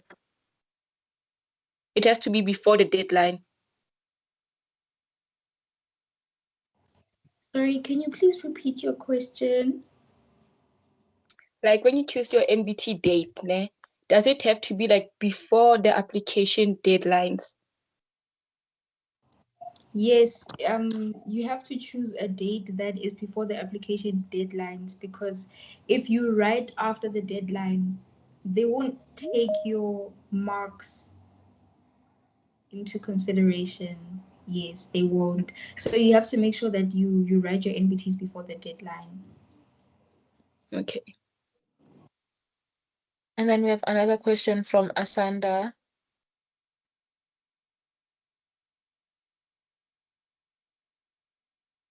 Asanda, you can ask. Oh, ma'am, I don't know if I'm rude or what, but I want to ask what were your marks for grade 11 in English and math?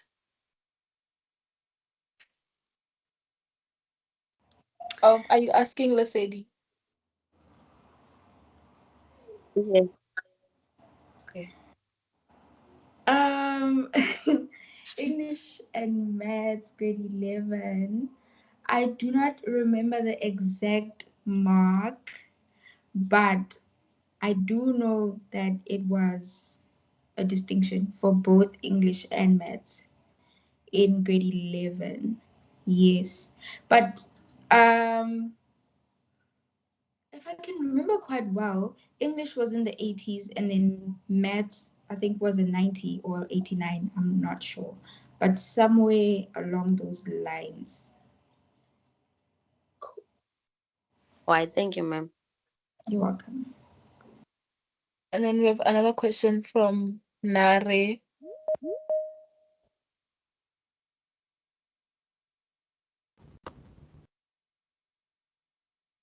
Ma'am, can I please?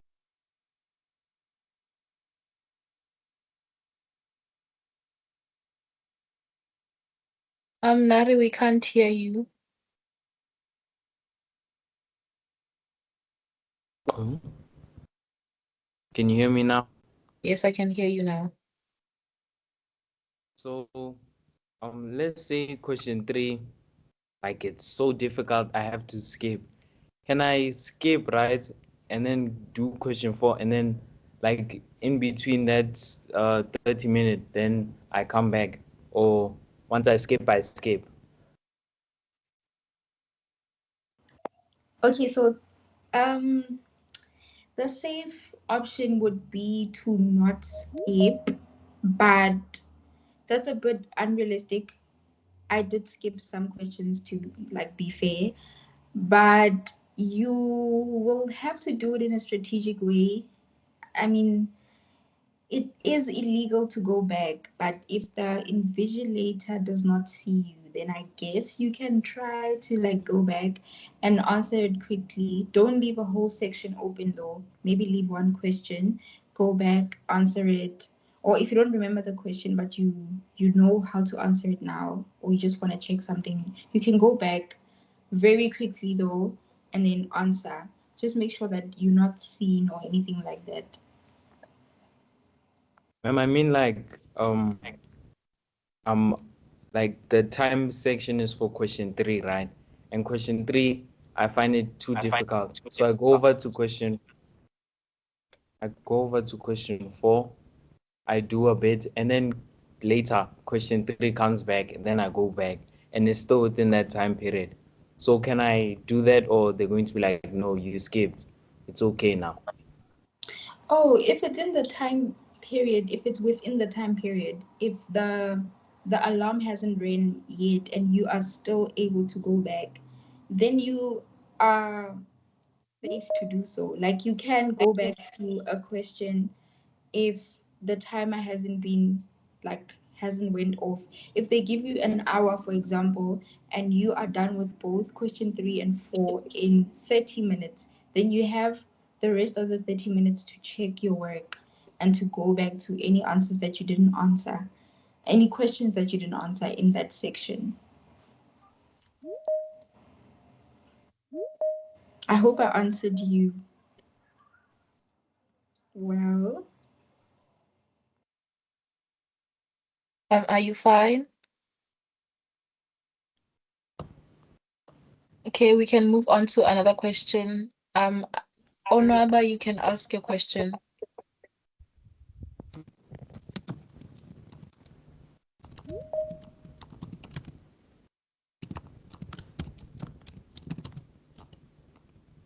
Onwaba.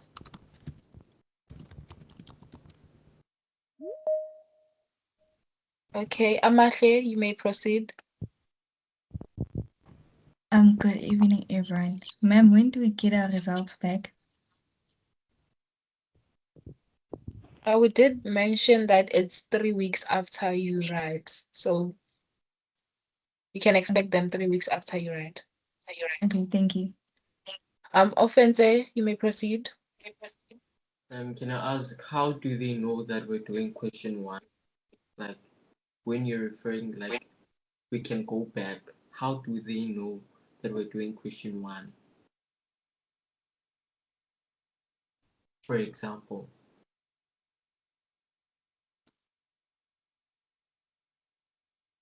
I think when you answer the question, you go question by question. You start question 1, 7 minutes, it ends, and then you move on to the next question. I don't know if that's what you're asking. Lesedi, you can. I don't quite understand the question, but I think Ms. Hakaki answered it well, sufficiently, I hope. Is that what you were asking? No, ma'am. Like, ma'am, let's say, like, I didn't finish question 1 and it's time to move to question 2. I'm asking, how do the vigilators know that, like, I'm going back to question 1? Aren't they, like, almost similar in a way? To answer your question, the sections have a time period, so it's only a specific section with a set of questions that has a time limit where you can't go back to that section. But the questions themselves within that section, you can move around back and forth. And that's why I also mentioned that you could check your answers, go back and see if you can answer this question or retry it within that same that same section, but you can't do that in between sections. And I'm speaking this from a perspective of a person who wrote online, so I don't know how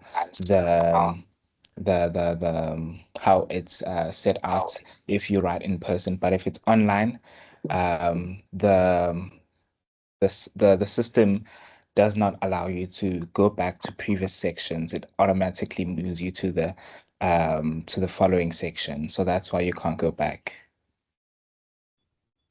Okay, I hope that answered your question. Now we're gonna move on to the next guest speaker, and then they're gonna speak on quantitative literacy, and we have Patrick Masoka, who's gonna be talking on that. I don't know if our speaker is ready.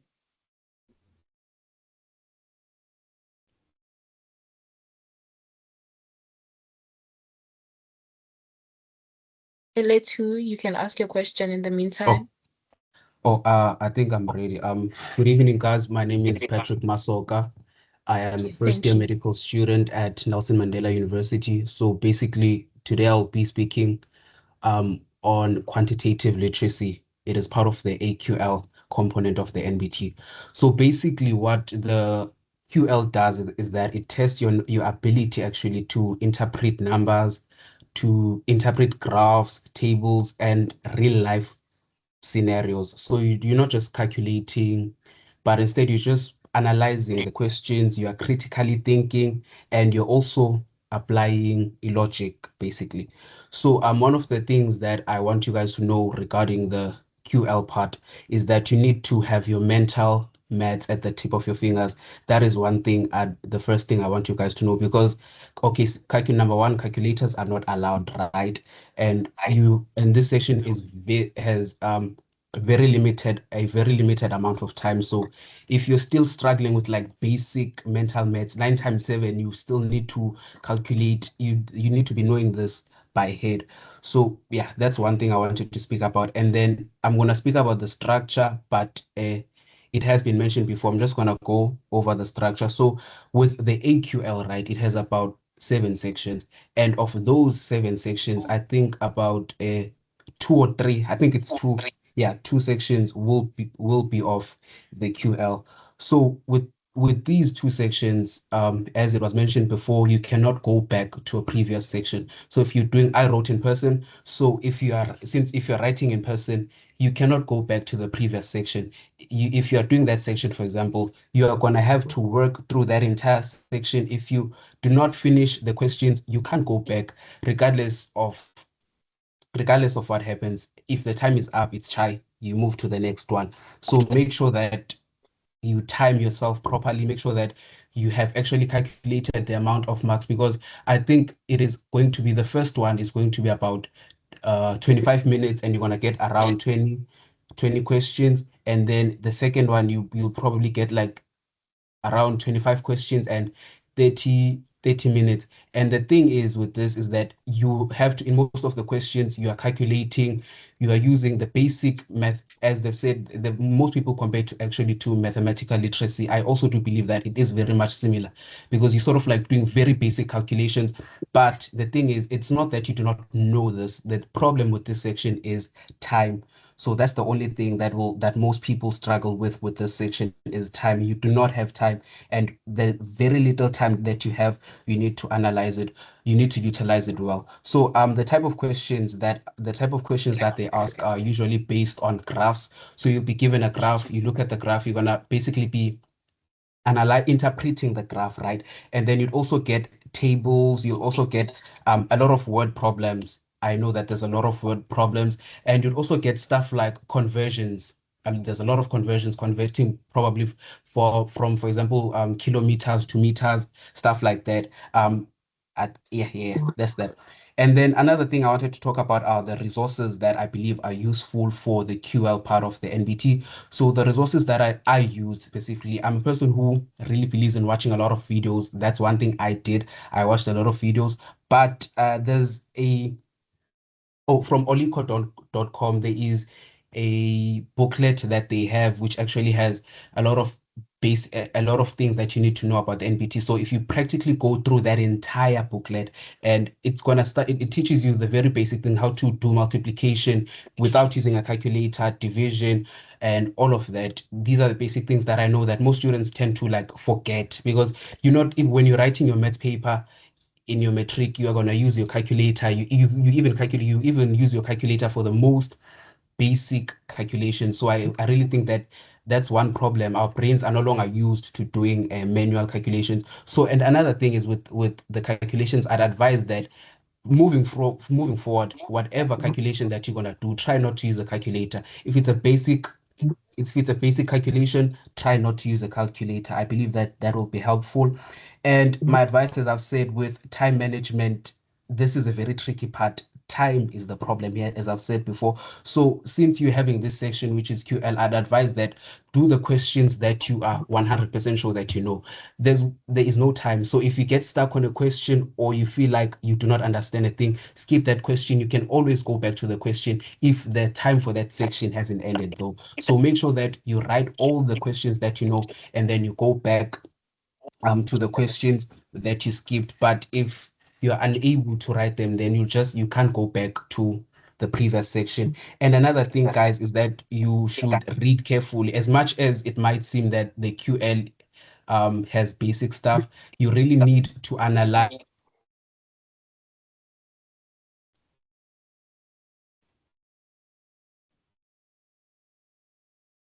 Mr. Patrick, we can't hear you. I think you're muted. Is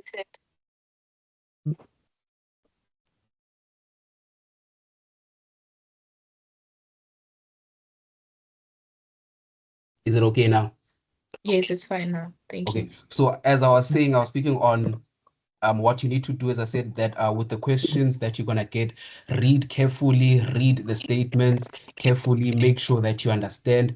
And I know that the time isn't enough, but if you can skim the questions, just look at the keywords that you are gonna need, because you really do not have enough time for this section. And another thing that I'd like to add is that you need to make sure that you are calm for this section. It is a very frustrating part of the NBT, because time moves fast, and you might see a question like, I do not know this question. And then that's when you start feeling frustrated and thinking, okay, if I don't know this one, you try to do that question. If you can't do a question, just leave it. You're gonna get the next one. And yeah, I think that's all from my side, guys. I'm wishing you all the best. And if there's any questions, then yeah, I'm more than welcome to answer the questions. Thank you, Mr. Patrick. So we do have questions. Yes. Lysanda, you can start.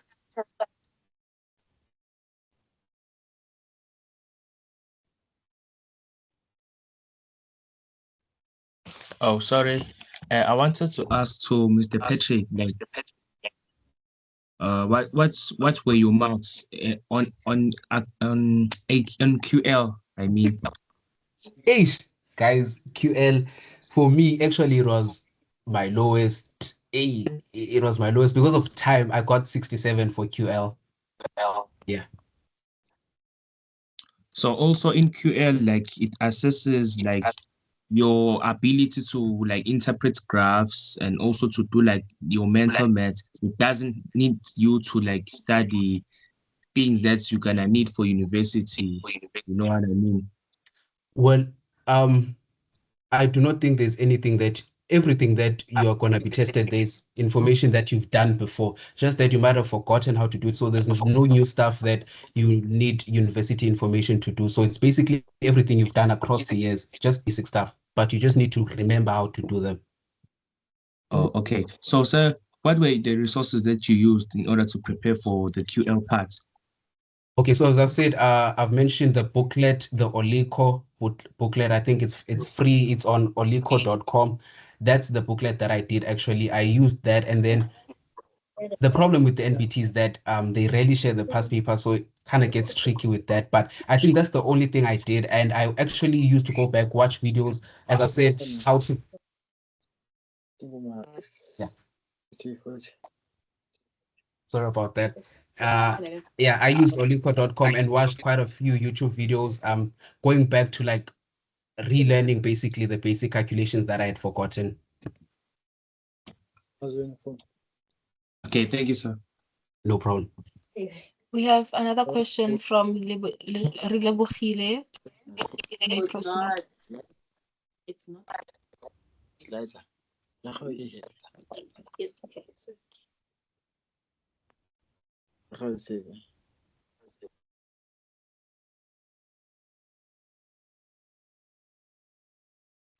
Good evening. I already found out my answer. I just wanted to confirm whether we need to submit or you need to write an NBT in order to qualify for medicine at Nelson Mandela University. Oh, okay. No.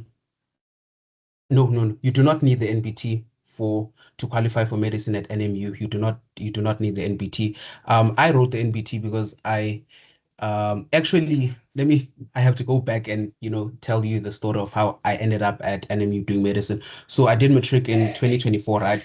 So and then in 2025 I did my first year, I did actuarial science, and then I changed to medicine. So I'd written the NBTs in 2024.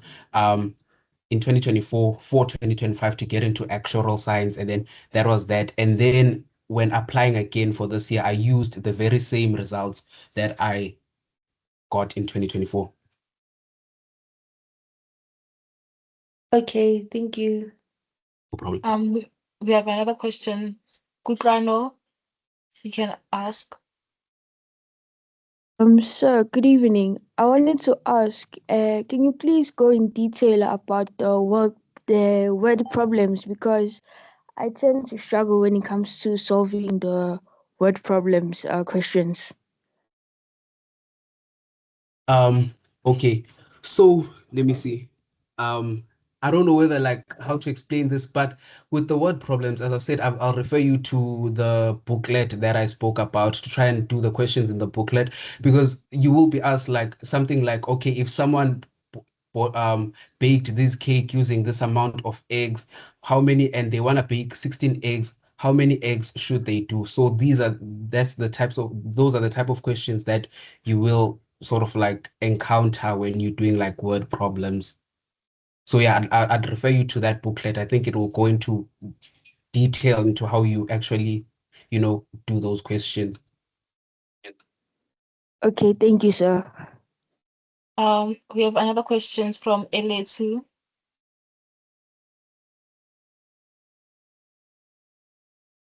I actually have hi everyone, I actually have two questions. I wanted to ask, do you get a demarcation or a scope before you write? And also, as a person who doesn't take maths lit, when I write that cure paper, am I gonna be fine? I'm not gonna get confused, I'm not gonna see things I've never seen before. Okay, let me answer the first part of your question regarding the scope. There's not necessarily a scope of what you need to follow. So yeah, there's no scope. And okay, the second part with as someone who did not do Maths Lit, I think you will do just fine. You do not need to have done Maths Lit in order to pass the QL part.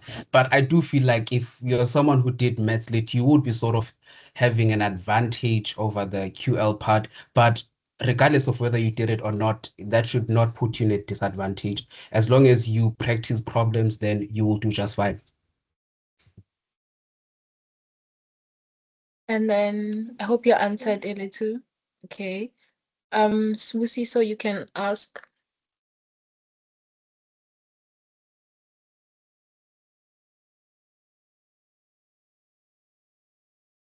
My question, Uguti, sir, why did you leave actuary? Why did you stop doing actuary? Because now I want to do it next year, manje.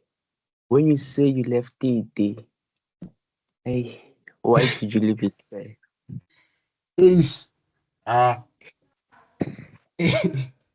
Okay, yeah, that's a very good question. That's a very good question. I believe that Okay, the reason why I even did actuarial science in the first place was because I thought, okay, I really love math. That's number one. And number two, it was that I really wanted to go for something that I thought would make money for me. But as I was doing the actual actuarial science, that's when I got to see that it's not just math. There's a lot of economics, there's a lot of accounting, there's a lot of things that I did not necessarily like. So yes, I love the math, but it just I just didn't love it. That's the thing. And then, yeah, and I went for the next best thing, which I thought would be medicine. Okay, thank you, Mr. Bonginkosi. Do you want to say anything?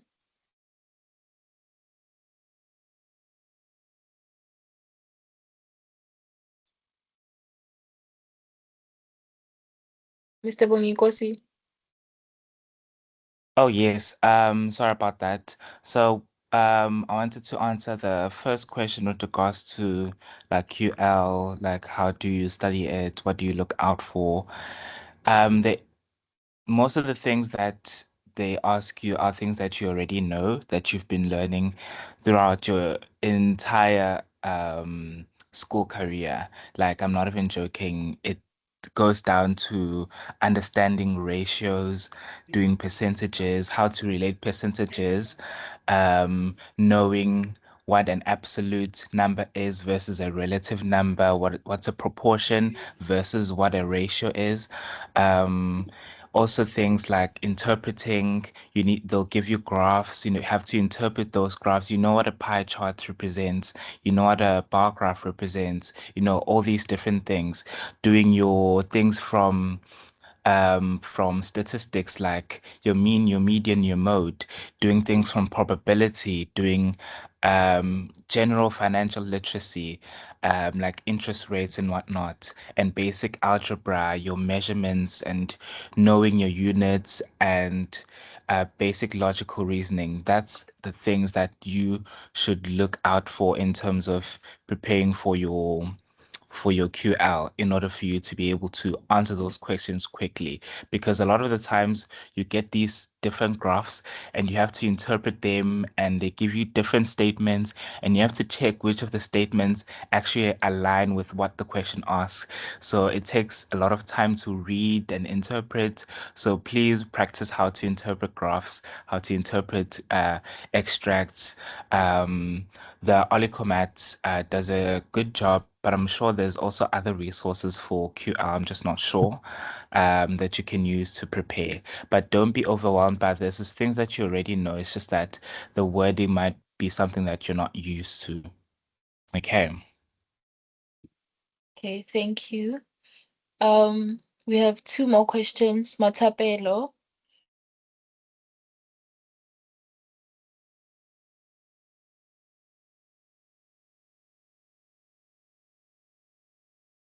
Matapelo.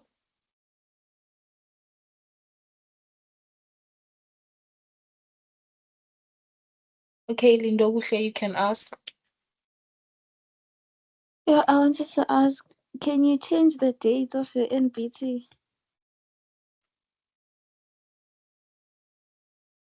I'm not quite sure whether you can change your dates for the NBT. But surely if you go to their website, you will be able to. Okay, I just went to their website. They say yes, you can change your NBT date, Oh, thank God, thank you. but only until the specific closing date. Yeah, because like you were saying that we should write earlier, and I can see that my NPT is too far. Okay. We have no more questions from in the QL part. So we are going to move on to our next speaker, which is Kamogelo Chabalala, who's going to be taking us through the maths component of the NBT. I'm not sure if our speaker is ready. Good evening. I am ready. Is Okay, it thank possible for you. me to share my screen? Oh, okay, let me stop sharing my screen, then you can share yours. Right.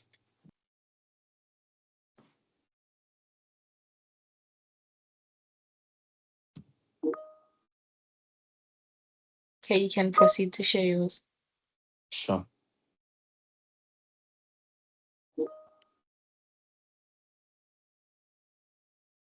It's not. Are you able to share? I am trying to do it now. Okay, yes, I can see it. Is it just a blank whiteboard? No, it's opening the whiteboard. Okay, I don't. That's not what I want. Um. Yes, it's a blank whiteboard now. Okay.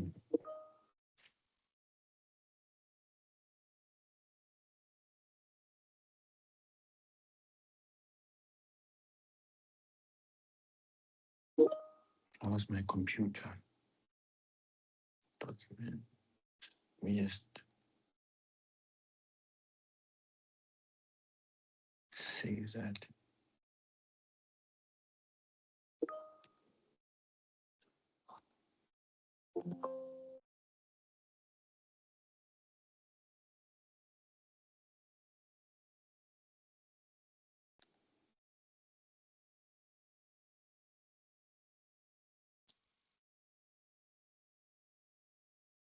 Is everything okay? Yes, yes. Can you see the screen now? Yes, I can see the screen. Yes. Okay. Thank you. Good evening, everybody. My name is Kamukelo Chabalala. I'm doing my first year of actuarial sciences at the University of Cape Town, and today I'll be presenting to you guys the NBT math section. Is my audio okay? Yes, I can hear you very well. Okay. Thank you. So, in as already mentioned, the NPT is comprised of two sections. That is your AQL section, which you write first when you go and write your NBT.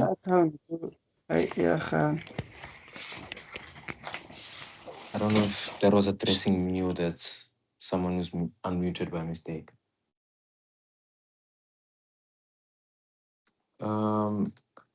I can't navigate the screen, or must I say take control? Okay, can you see the next slide? Yes, we can see the next slide. The All general right. information slide. Yep. All right. So, as mentioned, you write your AQL first in the morning, and then after that, you wait for a little break. And then after the break in the afternoon, you come back to write your MAT section. Now, the MAT test, as mentioned at the beginning of the session, you'll remember that it is 3 hours long. There are 60 multiple choice questions to answer in your MAT tests in that 3 hours. Trust me, it sounds like the 60 questions are a lot, but the 3 hours is sufficient for you to get through all 60 questions.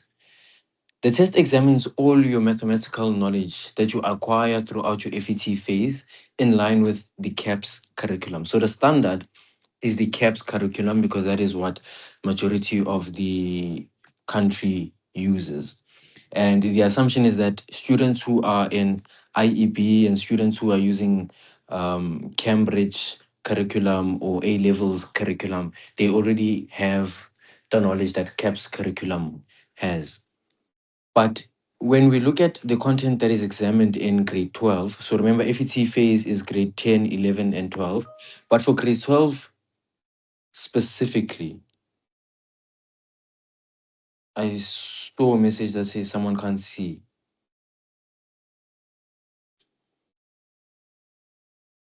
Let me Please check just, it. You may proceed. all right. If you can't see, try logging out and then logging back in, please. So for grade 12 content, you will only be tested on the work that you would have covered up to the date at which you write. What I mean is, if you are writing, for example, in the month of May, that's obviously in during term 2. You'll only be tested for content that you would have done, grade 12 specific content that you would have done in term 1 and up to term 2 or before, just before May. So they actually look at the ATP and see how far you would have gone in class. So an example of a topic would be counting principles, which you do under probability in term 3. But because this is in term 3 and you're writing in May, your NPT is not likely to include the section on counting principles. The next point, unlike in your high school exams, your MET tests don't necessarily give you clues on how to approach a certain question. It requires a deeper understanding of the mathematics. Is that a question? All right. It requires a deeper understanding of the mathematics, logical. Sorry about that. Guys, please make sure that you are muted. If you're not saying something, and if you want to speak, please raise your hand up before you speak. Can you all hear me? Was I? Yes, we can hear you. And I think we should take questions after he's done talking. Yes, please. Yes. So, the MET questions require you to have a deeper understanding of the mathematics, logical reasoning, and thinking skills. This is how you're expected to approach mathematics in university. So, it's far more than how you're taught to do mathematics in high school, where I feel like almost what they try to teach you is to just answer questions in the exam, and because the exams have patterns, you get used to answering questions that have patterns in them, and first step is this, second step is this. This requires a little bit more robust thinking. It requires your thinking to be a little bit more flexible, which is how it is in university, and I'll expand on this at the end of my presentation with just general information about what math is like in university. There are no calculators allowed for this MAT test, but however, the tests are set in such a way that calculators are not needed. The numbers are simple to work with, but it relies heavily on what I will highlight in a section to come. These are, as pointed out earlier on, the performance levels that you require for your MAT. So these are sort of the classifications for how well you perform in your MAT. So this first grouping across both of them would be proficient. This would be intermediate, and the lowest level would be basic. So depending on the course that you're applying for, first of all, the type of course, are you applying for a degree or are you applying for a diploma and higher certificate?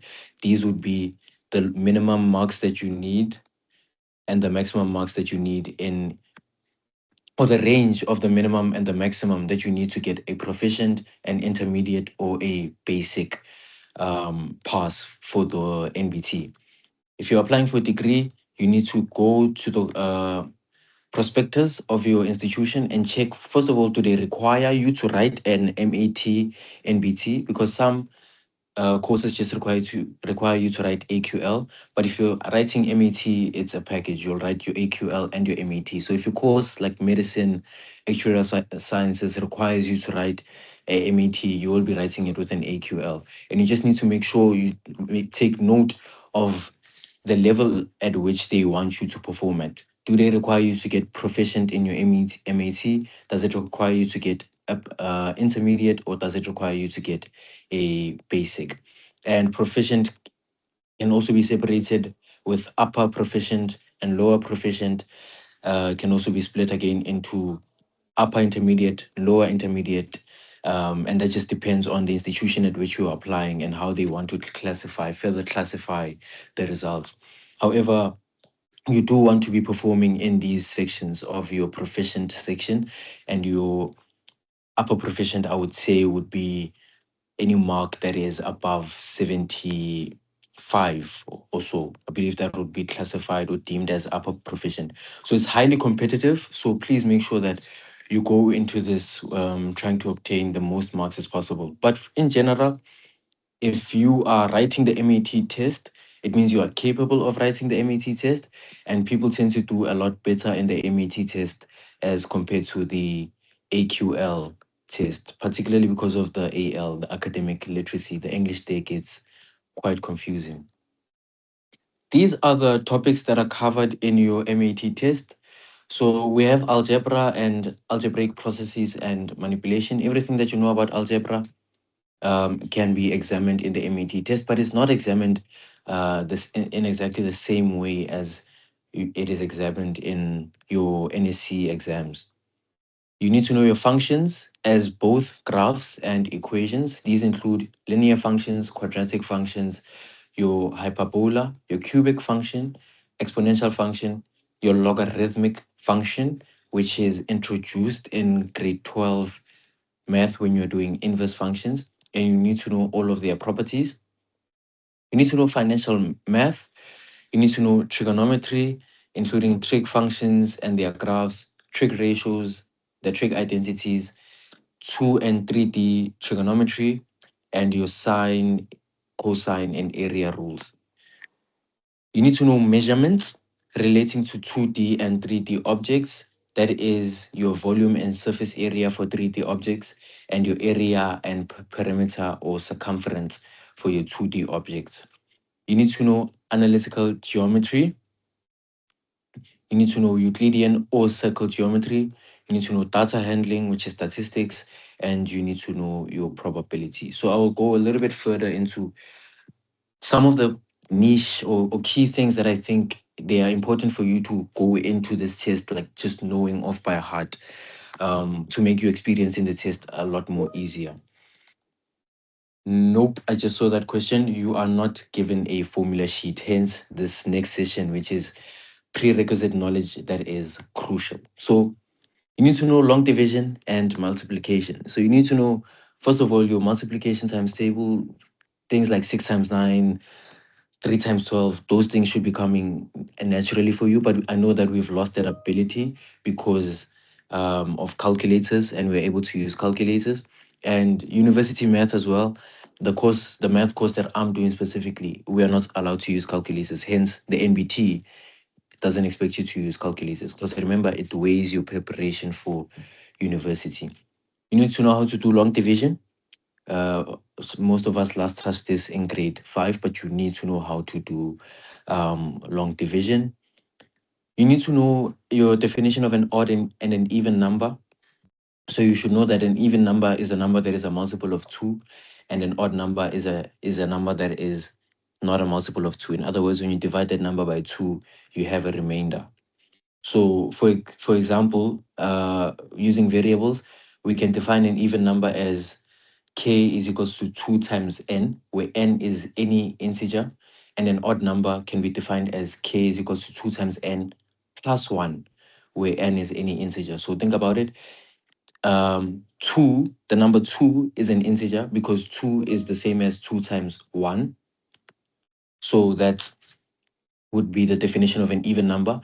And 3 is an odd number because 3 can be written as 2 times 1 plus 1, which is 3. You need to know your bod mass, but I change the name to bid mass because of exponents or the index. So you know that operations are performed in order of brackets, and then after that you do your index. Your index is your exponent. After that you divide, multiply, add, and subtract. Know how to find your highest common factor and your lowest common denominator. You need to know how to simplify fractions, know what's a proper fraction, an improper fraction, and a mixed fraction, and how to move from an improper fraction to a mixed fraction. Know how to determine your prime factors. So know that the prime factors of, for example, 12 are 2 squared times 3. So 2 times 2 times 3. Those are the prime factors of 12. Know your laws of exponents, your laws of your roots, which you should still be doing in high school for question 1, algebra. No, we're not going to Eduvos. Please lock in. You know your difference of 2 squares off by heart. So know that a squared minus b squared is equals to a minus b and a plus b. So where could you apply this, for example? If you're given something like 100, I'm going to try my best to write using this mouse, as awful as it may be. Uh, it's really awful. If you're given something like 101 squared, so imagine that's a squared, minus 100 squared. Obviously, you can't compute 101 squared in your mind. It's long. And you can't compute 100 squared in your mind. So a shortcut to this is use the difference of two squares. So say 101 minus, I'm using a laptop for this, hence the writing is awful. 101 minus 100 multiplied by 101 plus 100. Now that's much easier to work with because you know 101 minus 100 is just 1. Then you have 1 multiplied by 101 plus 100 plus 100 rather, which is 201. So your answer for this would be 201. So these are the sort of things that you need to know, which make that aspect of no calculator is required. So this is the type of thinking that you need to be working with. Same thing with the sum and difference of two cubes. Know that a cubed plus or minus b cubed can be a plus or minus b multiplied by a squared plus or minus ab plus b squared. So please just make sure that you know that. Know how to rationalize a fraction. I think someone is taking control of my screen. All right, I'm back. Know how to rationalize a fraction. Rationalizing is if you have a fraction. Someone keeps taking control. I'm not sure if that's a mistake. Know how to rationalize a fraction. So if you have a fraction which is 1 over the square root of a, to rationalize that fraction, you need to multiply by. So if you have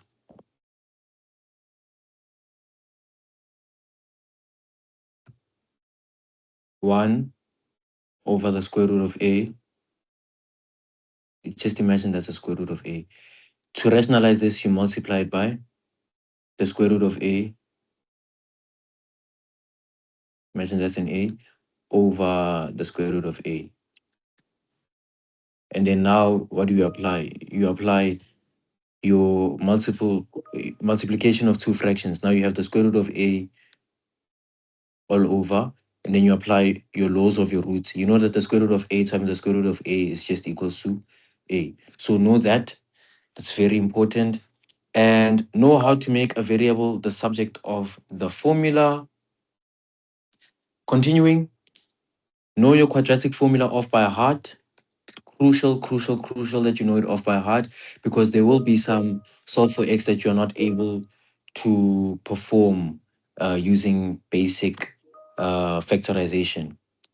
Know your percentage increase and percentage decrease. Again, like with the QL, know your ratios. Composite functions, which is not necessarily something that you see in high school math, but they do ask it.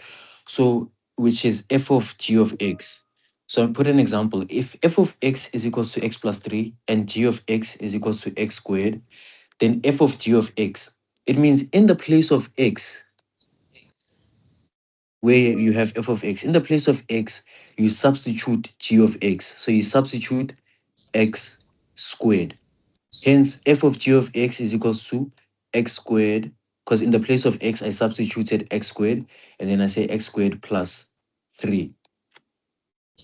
I'm pointing that out specifically because it's not necessarily tough, but it's simple. It's should be quite simple. Please keep your questions to the end. I will just answer it at the end so that we can save time. Know your logarithms and their laws. So I know logarithmic laws are not examined. I'm not entirely sure to what extent they still ask them in the NBTs, but know your logarithm laws. Like for example, but you can do research on this. The logarithm of a times B is equals to log A plus log B. So do your research on these and just prepare them, and you'll see them as you go through the papers. Logarithm of A plus. So when you have a multiplication, it's plus the logarithm of B. Just, yeah. So logarithm of A times B is logarithm of A plus the logarithm of B. Quite, once you practice them, trust me, you'll be able to do them. You don't need to go in depth, but just the basic understanding of them. And then know your sequence and series and how to find the sum of geometric and arithmetic series, and also understand sigma notation. So also know how sigma notation works, the sum rule, difference rule, constant multiple rule, and constant value rule. Moving on, when it comes to financial math, just know your compound and simple interest formula, which we do in grade 11 and 12 math, and also know the difference between nominal and effective interest rates, and how to calculate nominal when given effective and how to calculate effective when given nominal interest rate. I don't think you need to worry too much about present and future values. I don't see them coming up a lot. Trigonometry, know all your trigonometric identities off by heart. So for example, cos of A plus or minus B is equals to cos A cos B plus or minus sine A sine B. So know your trig identities off by heart. There is a number of them. You have cos of A plus or minus B, you have sine of A plus or minus B, you have sine 2A, cos 2A. So please ensure that you know them. Know that tan x is equals to sine x over cos x. So sine over cos is equals to tan. So sine x over cos x is equals to tan x. Know that sine squared x plus cos squared x is equals to 1. Know the properties of your trig graphs and how they look. Sine, like for example, sine x and how it looks, cos x and how it looks, tan x and how it looks in their basic form, and also know how they can be transformed. So how can we change the period? How can we change the range? How can we stretch it? How can we shrink it? So on and so forth. These are things that we actually do in high school trigonometry. Know your sine, cosine, and area rules off by heart. For example, sine A over A is equals to sine B over B, which is equals to sine C over C. Know your special angles. So these are your special angles. So you should know that tan of 45 is opposite over adjacent, which is 1 over 1. So tan 45 is 1. So you shouldn't be using a calculator for tan 45. Something like sine 60, you should know that sine 60 is opposite root 3 over the hypotenuse, which is 2. So sine 60 is root 3 over root 2. You should not need a calculator to find sine 60. So know these triangles off by heart, or however you've been taught to remember them. Know cosec, sec, and cot. So you know that cosec corresponds to sine. So cosec is 1 over sine. Sec is 1 over cos, and cot is 1 over tan. So just know those and remember those. When it comes to geometry and 2D shapes, yep, they will not be correct to two decimal places. So you will not get solutions where you need to, where they're decimal places. That's why I said the questions and numbers are set in such a way that it's either you get a whole number or you get combinations of variables. Geometry and 2D shapes, know your formulas for volume and surface area off by heart. So there's this picture over here. So even the complex ones like a sphere, those are the ones that are quite tricky because you can't just derive them for yourself. But for a cuboid or a cuboid is a rectangular prism. That one is much easier. But for a cone, a cylinder, a sphere, you need to make sure that you know them off by heart. And the best way to try and know them off by heart is at least try to understand why those other formulas, and then you can try and know them off by heart. Otherwise, if we are in dire circumstances, let's just cram this before we go and write our NBT. Know all your properties of parallelograms off by heart. So know that opposite sides of parallelograms are equal, opposite angles are equal, all those properties that we did. I believe in grade 9, we started with properties of parallelograms. Know your Euclidean geometry theorems off by heart. So I have a picture of them here. All these, this is just a few of them. I think they are a little bit more than this. So you should know all of these Euclidean geometry theorems along with the ones that are taught in grade 12. Like your similarity and your proportionality theorems, you should also know them off by heart and be able to apply them. The end will just go, I'll just show you how some of the questions look inside of the document that I will share with you guys to use to practice for the NBT MAT test. Data handling and probability, know different charts and diagrams, know your histogram, your ogive, your bar chart, your pie chart, but those are more so tested in your quantitative literacy. Know how to calculate mean, median, and mode, right? Know how to determine these things in a given data set.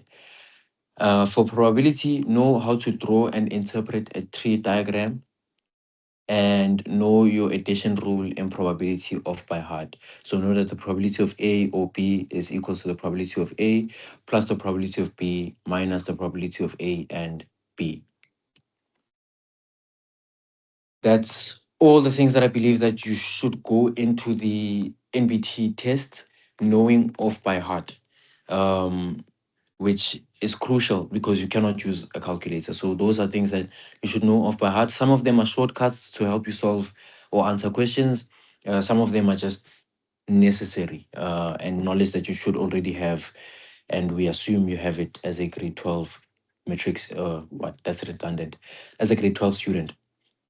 These are the channels that many people recommend to watch. I personally was underprepared when I went into writing my NBT, so I didn't really watch the channels. Uh, why did I? How do I expand the screen? Because I don't think it's visible enough. Not entirely sure how I can expand my screen. Magnify slide. Okay, let me try just zoom it in. So this channel's name is Kazali Math, but it's, yeah, the screenshots are awful, so you guys won't be able to see the names. So this channel's name is Kazali Math. I'll type them up in the chat just now so that you can see them. So the three channels that we have are Kazali Math and Euler Education, Euler Education, and the last one is Smart Prep. So those are the three channels that a lot of people recommend that you can watch. They go through some of the questions from the past papers. So they just help you prepare yourself. So I recommend before you actually try and attempt the questions by yourself, I recommend that you watch these channels and just see the thought process, get comfortable with how they think about all the questions, and then after that you can start practicing on your own and seeing to if you are comfortable with the questions yourself. The document that I recommend that you use to practice is also from Uliko, as was shared earlier, for the quantitative literacy practice. So it's from the Olico website. I have it downloaded as a PDF. I will share it with Lebu and he will send it to you guys on your group. So it has a lot of questions that you can use to practice this particular document. So I'll just make us go through it now. I'll stop sharing this presentation and start sharing a different one. Um, Documents. It should be under downloads. Um,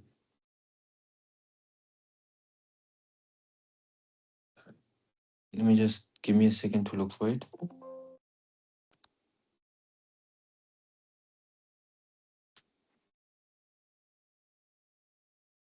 Downloads.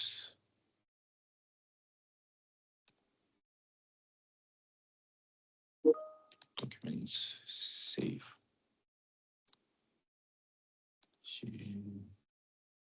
How's my computer?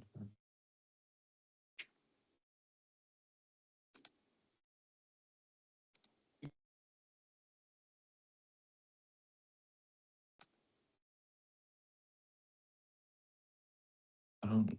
I'm struggling to find it.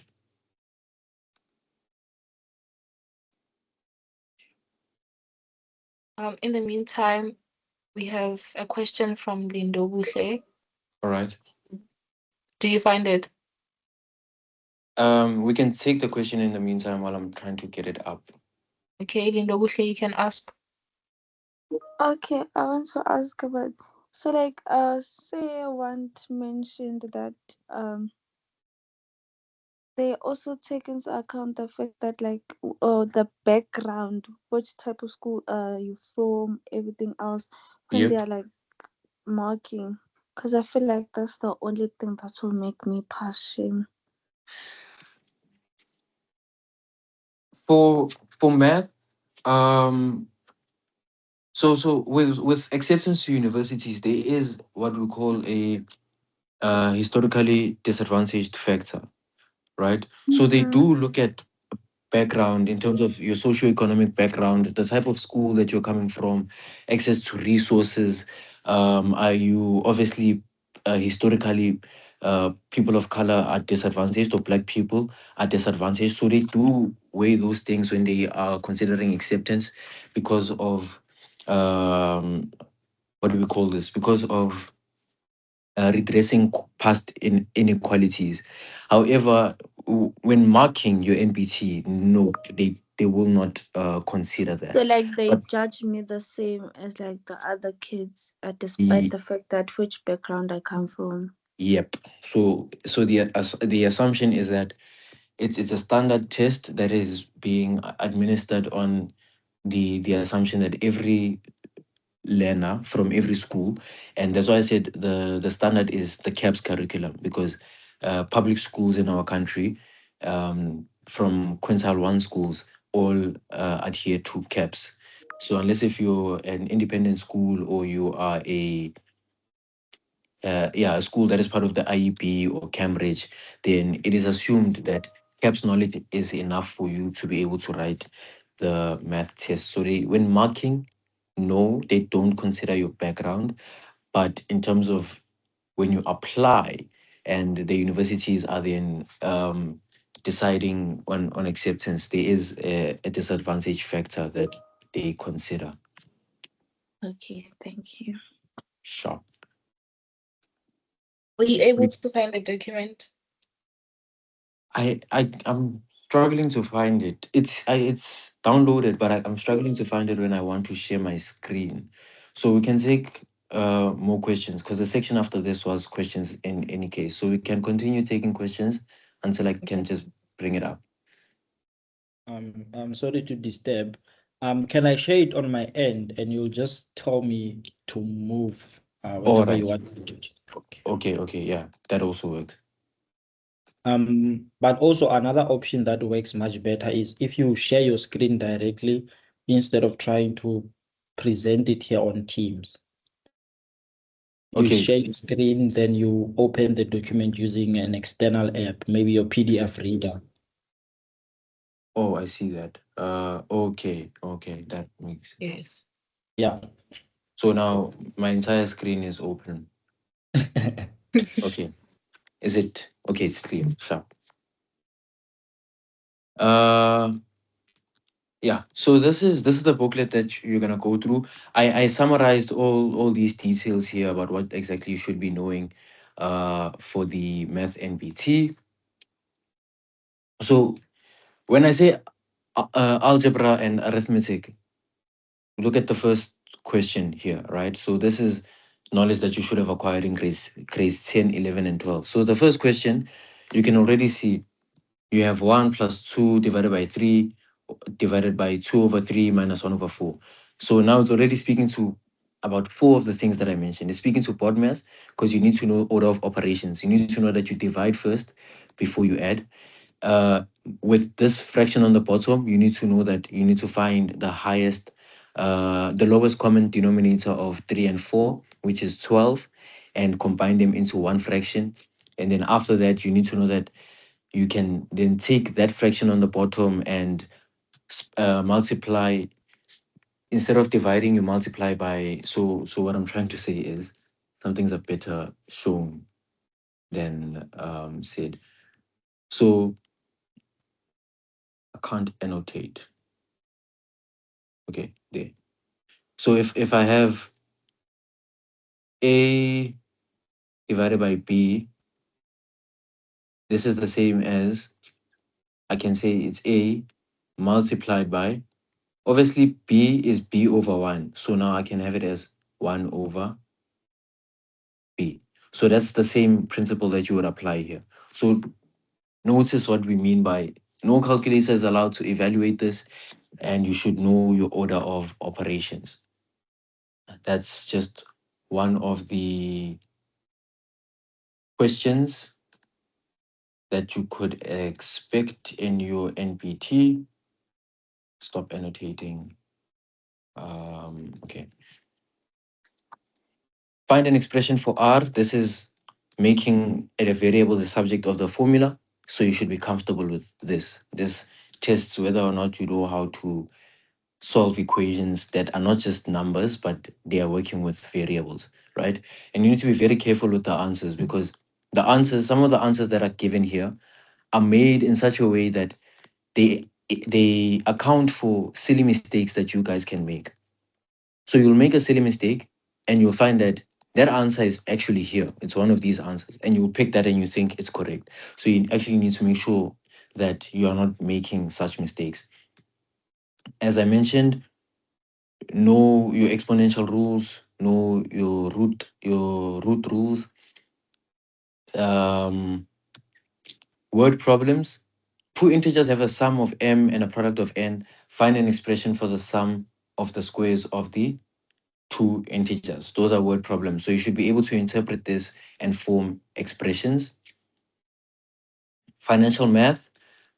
Marla is given money to buy supplies for a class party. She spends 20% of the money on sweets and cool drinks and 10% on paper plates. Then she spends 40% of the money left over at the stage on sandwiches. Then she has 168 Rand left over. How much money did she spend on paper plates? So this is for one basic financial math. You're also working with percentages. Like I said, you need to be comfortable with percentages. So, and it's also a word problem. So you need to be comfortable with making variables for yourself. Another another common thing that they do is they create new operations. So it's above and beyond your multiplication, your subtraction, your addition, and your division. They can define the new operation as let A cross circle B equals A minus 2 times B.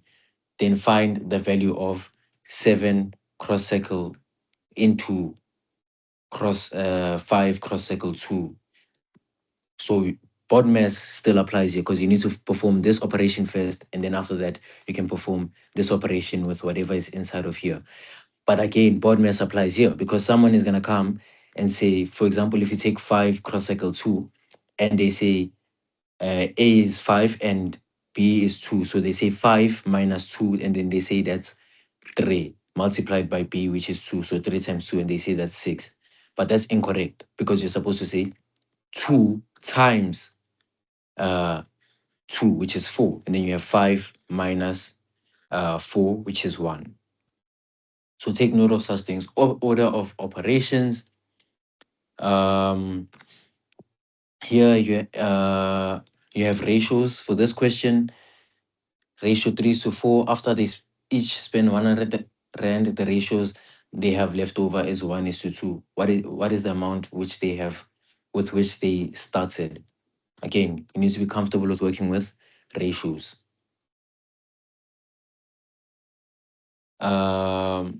Inequalities, and again, solving inequalities like standard algebra, as I mentioned, algebra and algebraic operations.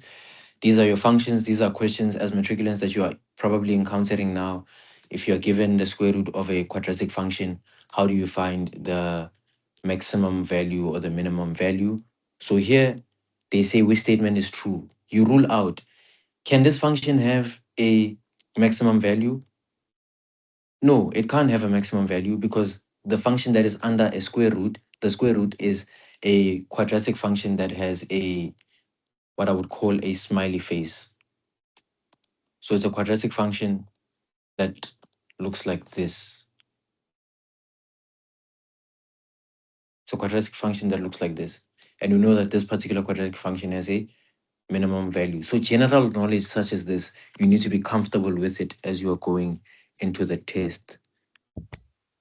Can you see that annotation? Okay, it just popped up.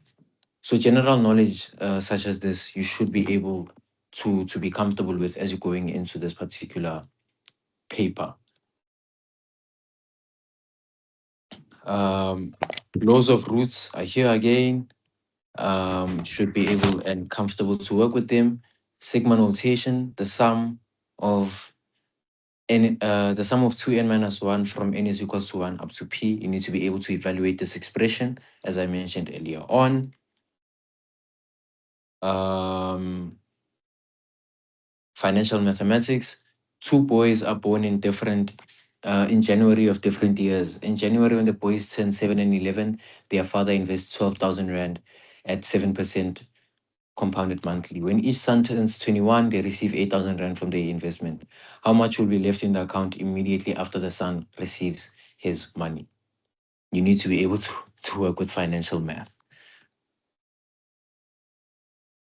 So yeah, the questions do get quite technical. Then you start getting geometry, such as this. You also need to be comfortable with working with such geometric questions, comfortable with things like your nature of roots. So here you are given a quadratic function. Here they are telling you, okay, tell us about A and B. Obviously, if it's a smiley face, you know that A is greater than 0. In other words, A is positive, right? So tell us about A and B. Tell us about the discriminant, B squared minus 4AC. Because we can see it as two real roots, then we know that the discriminant obviously has to be greater than 0, positive, right? Such general knowledge. And because it's shifted to the left, that we know that B has to be positive. So such details you need to be comfortable with going into this paper.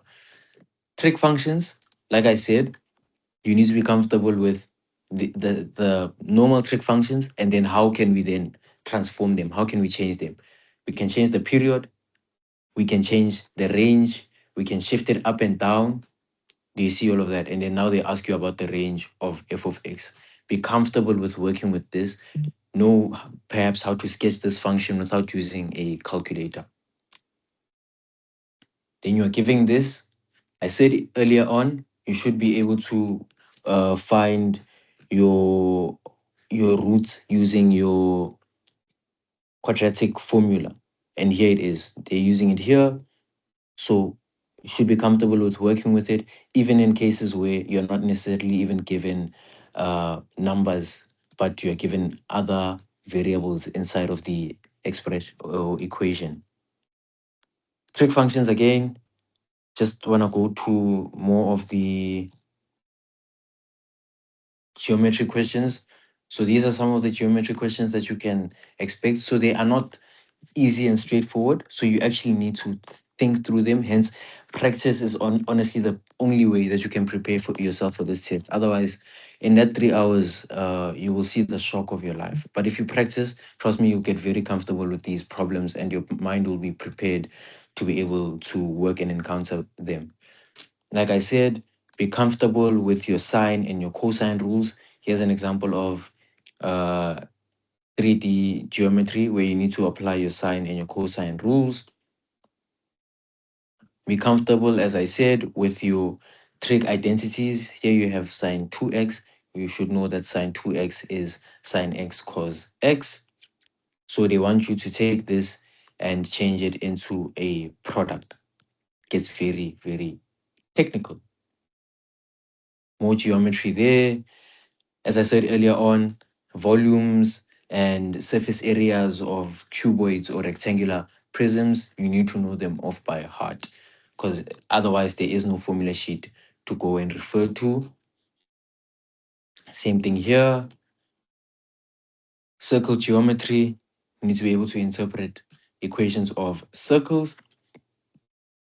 More circle geometry combined with, in this case, it's analytical because it's on a Cartesian plane. Then you have such questions where they just combine shapes and they tell you, like I said, you should know the properties of your 2D shapes and your parallelograms. So you should know that if something is a square, then the side lengths are all equal. Know about the diagonal lines, know what's the radius and the diameter of a circle, and how to determine the area of a circle and the circumference of a circle. More 2D trigonometry, and so on and so forth it goes. Here is some of your Euclidean questions coming in, where you need to know your Euclidean geometry theorems. And I think this has to do with similarity and proportionality. Yeah. So yeah, this is some of the questions that you can expect. And for data and probability, they take us back to a stem and leaf. How many of you guys even remember how to draw this? Quite a few of us will actually recall how to draw a stem and leaf diagram. Know how to find probabilities. All of the 12 values in a data set are increased by 2. Which one of the following statements is true? Know what then what happens to the mode, what happens to the mean, what happens to the median, what happens to those three measures of central tendency. So you should understand all of them. So obviously, if values in a data set are increased by 2, will the mode change? Will the number that appears the most change? Yes, it will change. So this is incorrect, because if the number that appears the most was 7 before and you add 2, it's now 9. So obviously it has to change. The median will increase by a value of 2. If the previous median was, for instance, 9, and you add 2 to every single value in a data set, then yes, the median will increase by a value of 2. The mean, will the mean change if you increase every single value by 2? I am not sure. I can't think of that right now. But nonetheless, you get the sense of the type of thinking that you need to apply for these particular questions. And then some of them are just general logic questions, right? Here they give you each letter represents a different number from 1 to 5. Find the different ways the letters can be arranged so that A plus B plus C is equals to D plus B plus E. Technical. So that's just logic. Nobody teaches you that, but it just measures how well can you think, how flexible are you in your thinking. I believe that's all I have to present today. I think we will continue with the last few questions. Thank you so much for listening to me, and I hope this was beneficial. Um, Thank you, Mr. Kamogelo. We have a question from Lusanda. Lusanda, you may proceed. Oh, thank you so much. I have a question to Kamohelo. Actually, I wanted to ask. I heard them talking about for the fact that in actual sciences, like the NPTs, they train them in such a way that in their course, like they're not gonna require the use of a calculator. So I wanted to ask, in actual sciences, like do you use calculators? I in my so I have a course which is MEM 1031. That's mathematics. That's the core mathematics course at the University of Cape Town. In this course, we're not allowed to use calculators. So in this course, the type of questions that you're seeing in the NBT, the type of thinking that you need there, that's the type of thinking that you're expected to use. But then again, you aren't asked to calculate things that are so complex or so difficult to work with. Most of the time here, we're actually working with variables and yeah, we're working with variables and manipulating equations and expressions. So we don't really need calculators like that. Yeah, that is why I would also recommend don't do uh, don't do university or actuarial sciences if you love numbers, because the math here does not have numbers. The statistics does not have numbers. However, in the other courses, we do use calculators.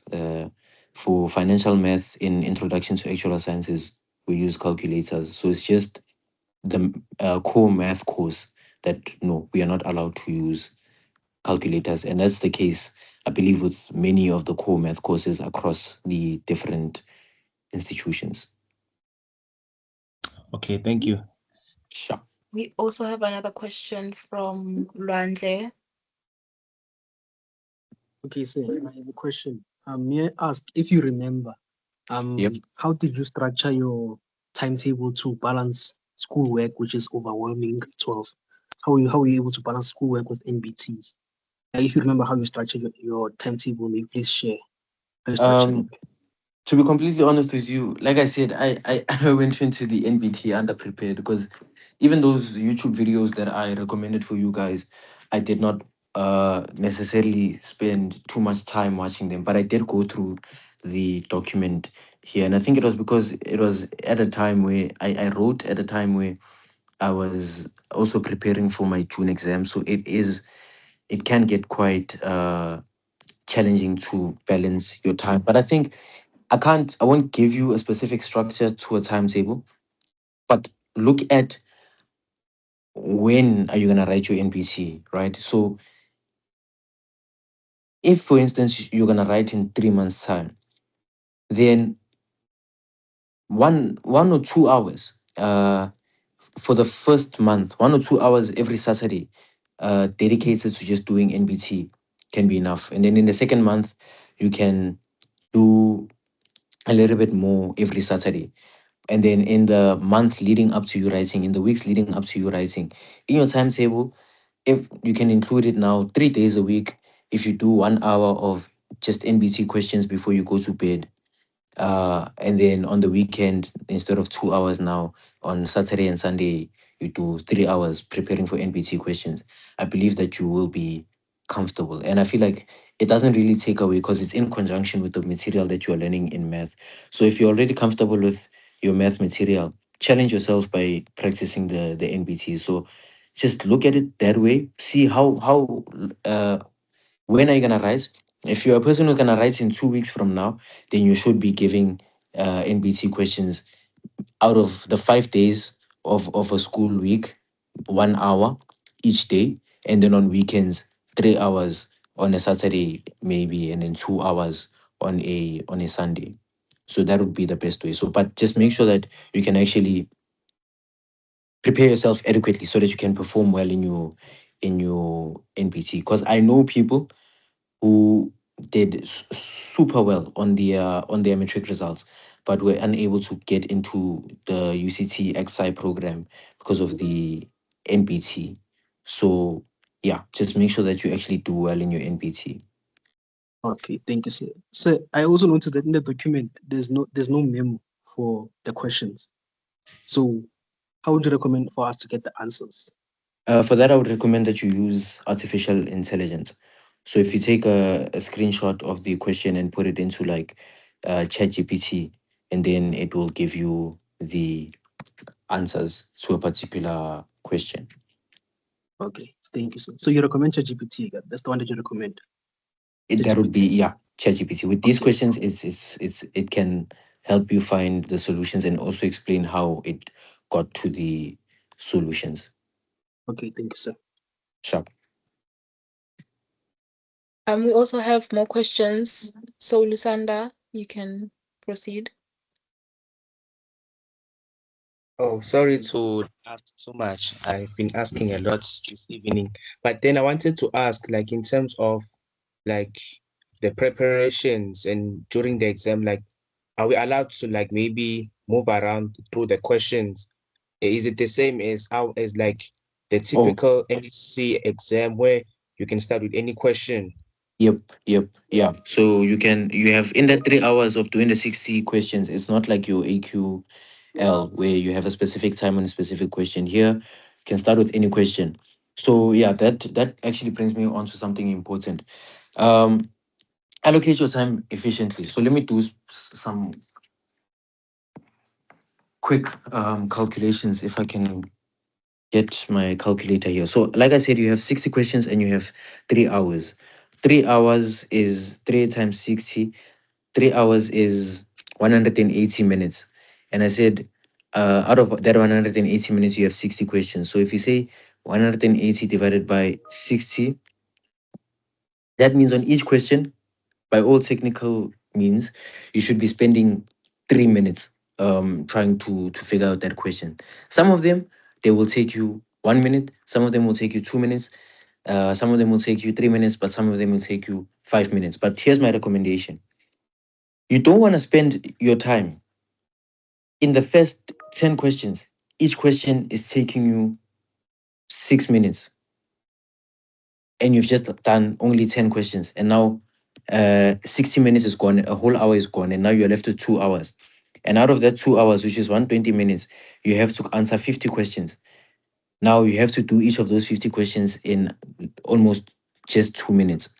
So if you are finding a question that a question is taking you more than 3 minutes to answer, leave that question and move on to another question. Because if you move on to the next question, it's possible that you find that that next question takes you only 1 minute. Now it means out of the 3 minutes that are supposed to go to that question, you have gained yourself 2 extra minutes. Then move on, go through the paper. So in that way, all those ones that are taking you 1 minute or less than 1 minute or just 2 minutes, you are adding on extra time for yourself and you finish the paper.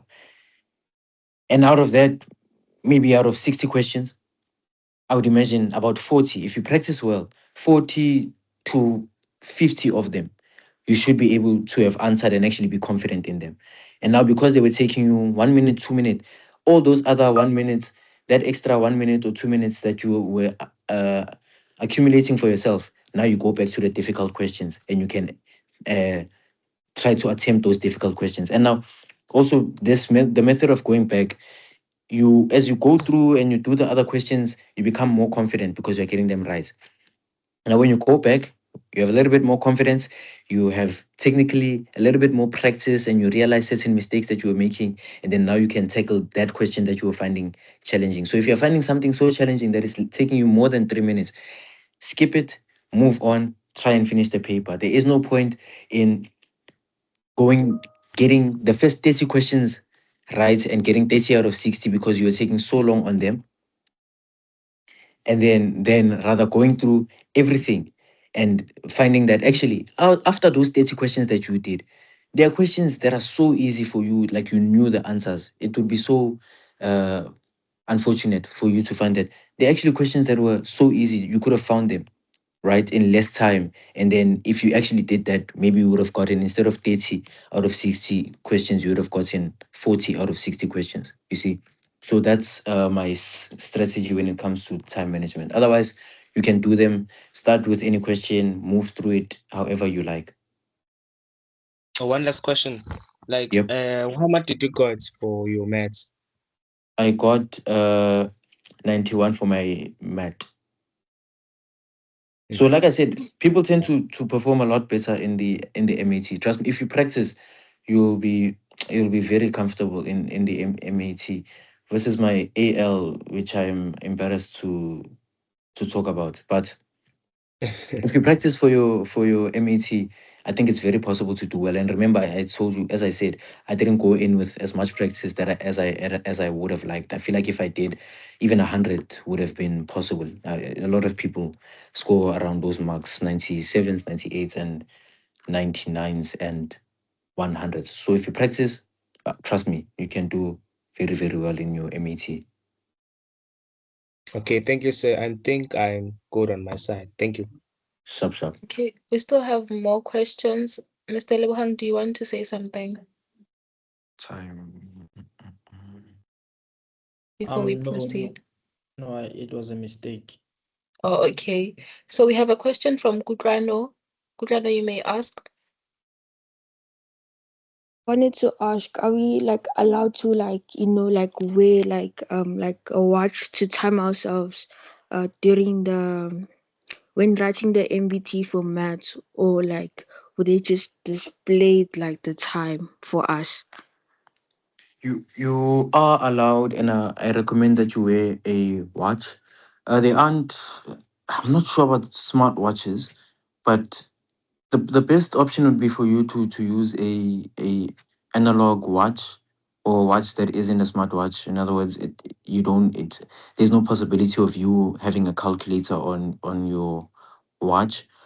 Otherwise, yeah, I don't think they display the time. It might be dependent on where you write, because maybe if you're writing somewhere that has like a projector and they can display the time for you, then otherwise they'll only update you at crucial time points, like closer to the end, to tell you how much time is left. But I recommend that you actually come with a watch so that you can time yourself.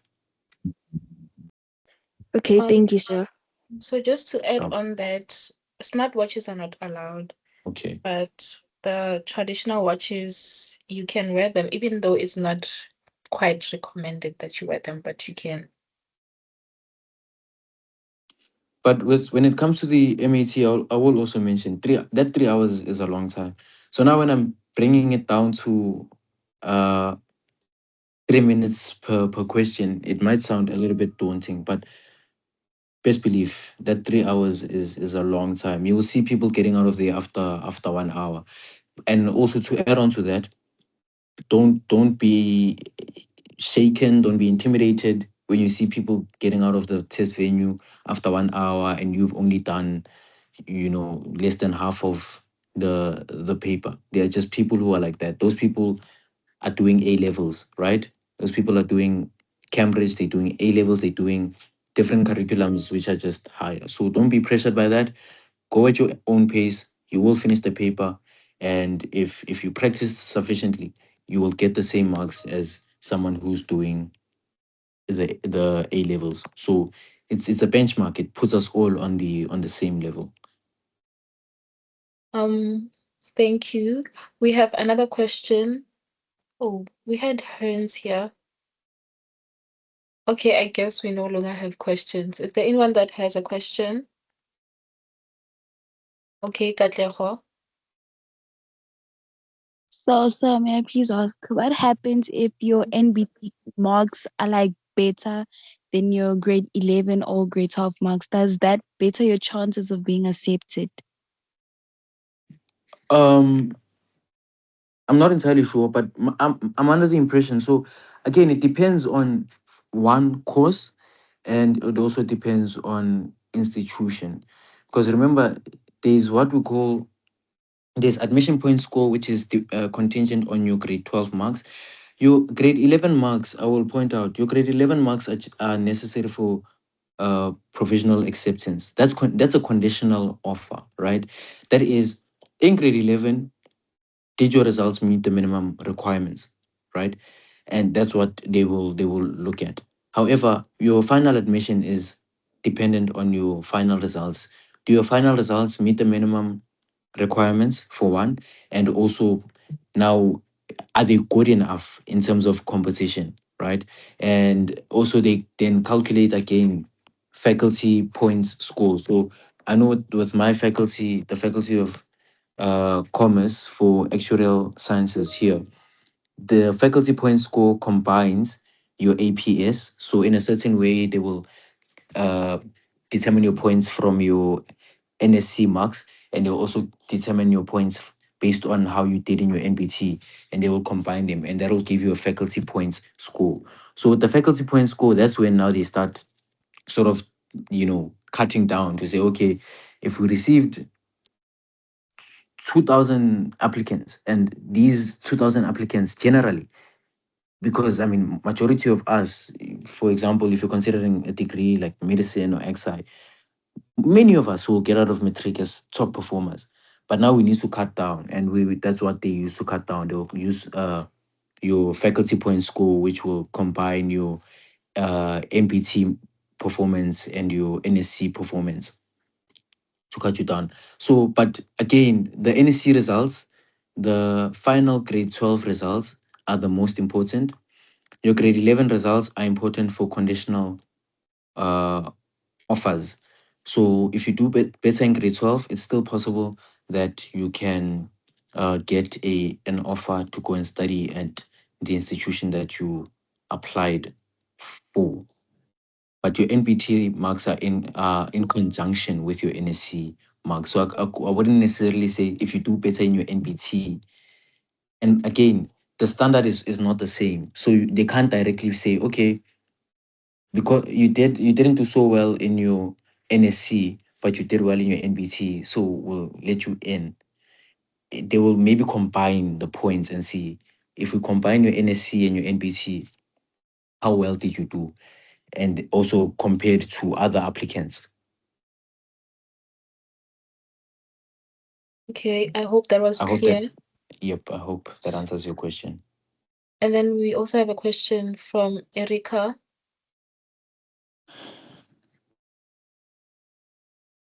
Hello.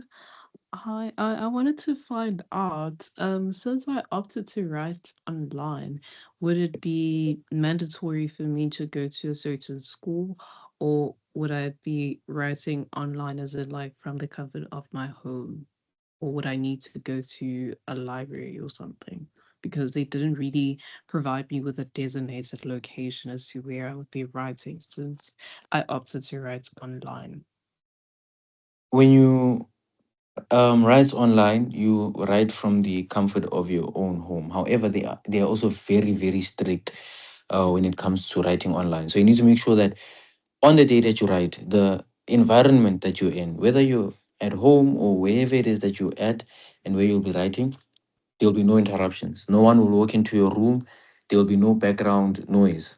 Because the moment there's interruptions, there's background noise, then there's the assumption, or not the assumption, but it's an irregularity. It's almost it would be the equivalent of someone walking into the room or being in the room and giving you the answers to the questions. And also, I think you use a lockdown browser, which is a browser that doesn't allow you to access anything else besides the NBT test itself. You will need to have your camera on, and there will be a tracker. I believe there is actually a tracker that tracks your eye movement and where you're looking. So you constantly need to be focused on the camera. Can't have any calculators around. The moment you look down or sideways or in any way that is suspicious, this will be picked up by the camera as well as the people who are facilitating, I believe, the online test. And yeah, that could get you. That's the equivalent of an irregularity and could result in you forfeiting your NPT. Okay, thank you So so just much make for that. sure wherever you're writing, so you can write anywhere, but wherever you're writing, it needs to be quiet and yeah, no distractions, no one coming into your room or going out of the room. And also another thing, Mr. Bongikosi highlighted the fact that you need to have good internet connection in the Yep. chat box. So make sure that you have good internet connection. Then we have another question from Tando. Good evening, everyone. So may I please ask a question? Yep. So do you think that it would be like viable to write your NPT on the same day that you're writing the actual paper at school? Let's say you finish writing a paper and then you also have to go and write your NPT. Which I don't think that's possible. NPTs are only written on Saturdays as far as I'm concerned. So the only dates that you can book are on Saturdays. That's to avoid those clashes with your school. Oh, okay. Thank you, sir. Yeah, so the only thing you'd probably be sacrificing is like a Saturday class if you have one.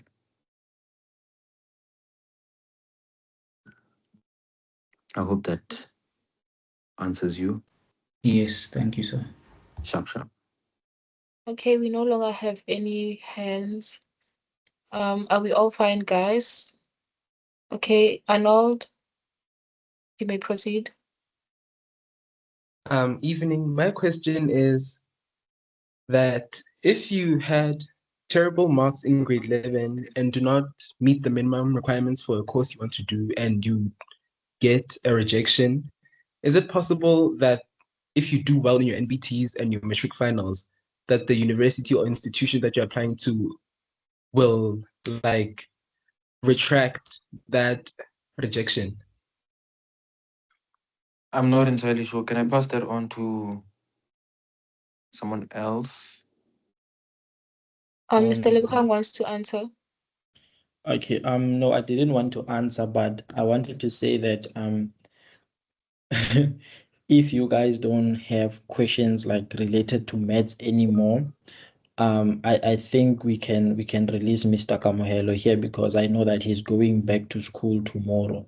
So meaning that the rest of the questions that you might be having, if it's general questions related to NBTs, like the ones that you're asking now, we can answer them.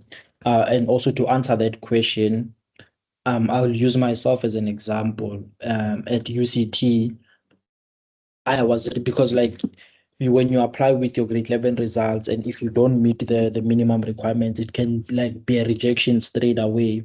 And that was the case with me. So your universities like Stellenbosch, Wits, UP, they all rejected me like immediately after I applied.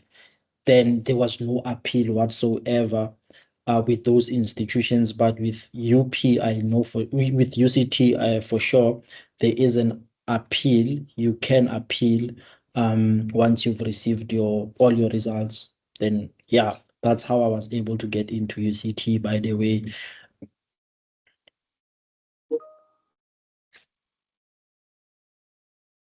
I hope you're answered. So we no longer have any questions. Are there any more questions left?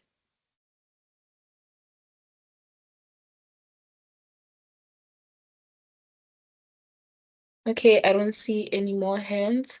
I guess that brings us to the end. Mr. Bonginkosi, do you want to say something?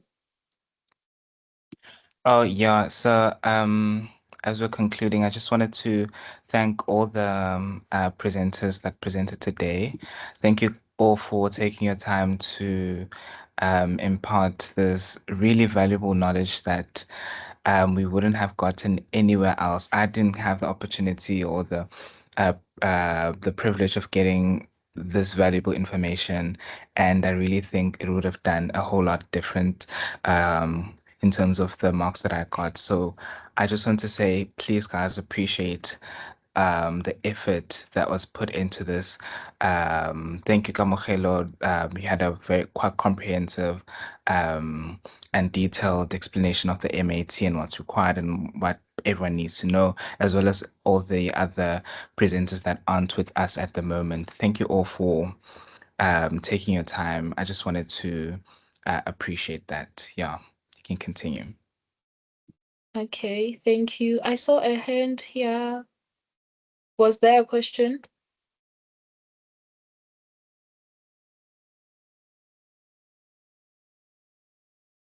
Okay, I guess we don't have any more questions that are left. And that brings us to the end of our session today. I wish you all the best when it comes to your NPTs and the rest of your matric. Hopefully you guys will do very well. And I believe you'll do very well if you practice. And don't put pressure on yourself. You know, as much as you need to do well, you also need to take care of yourself. And that's the end of our session. Thank you, guys.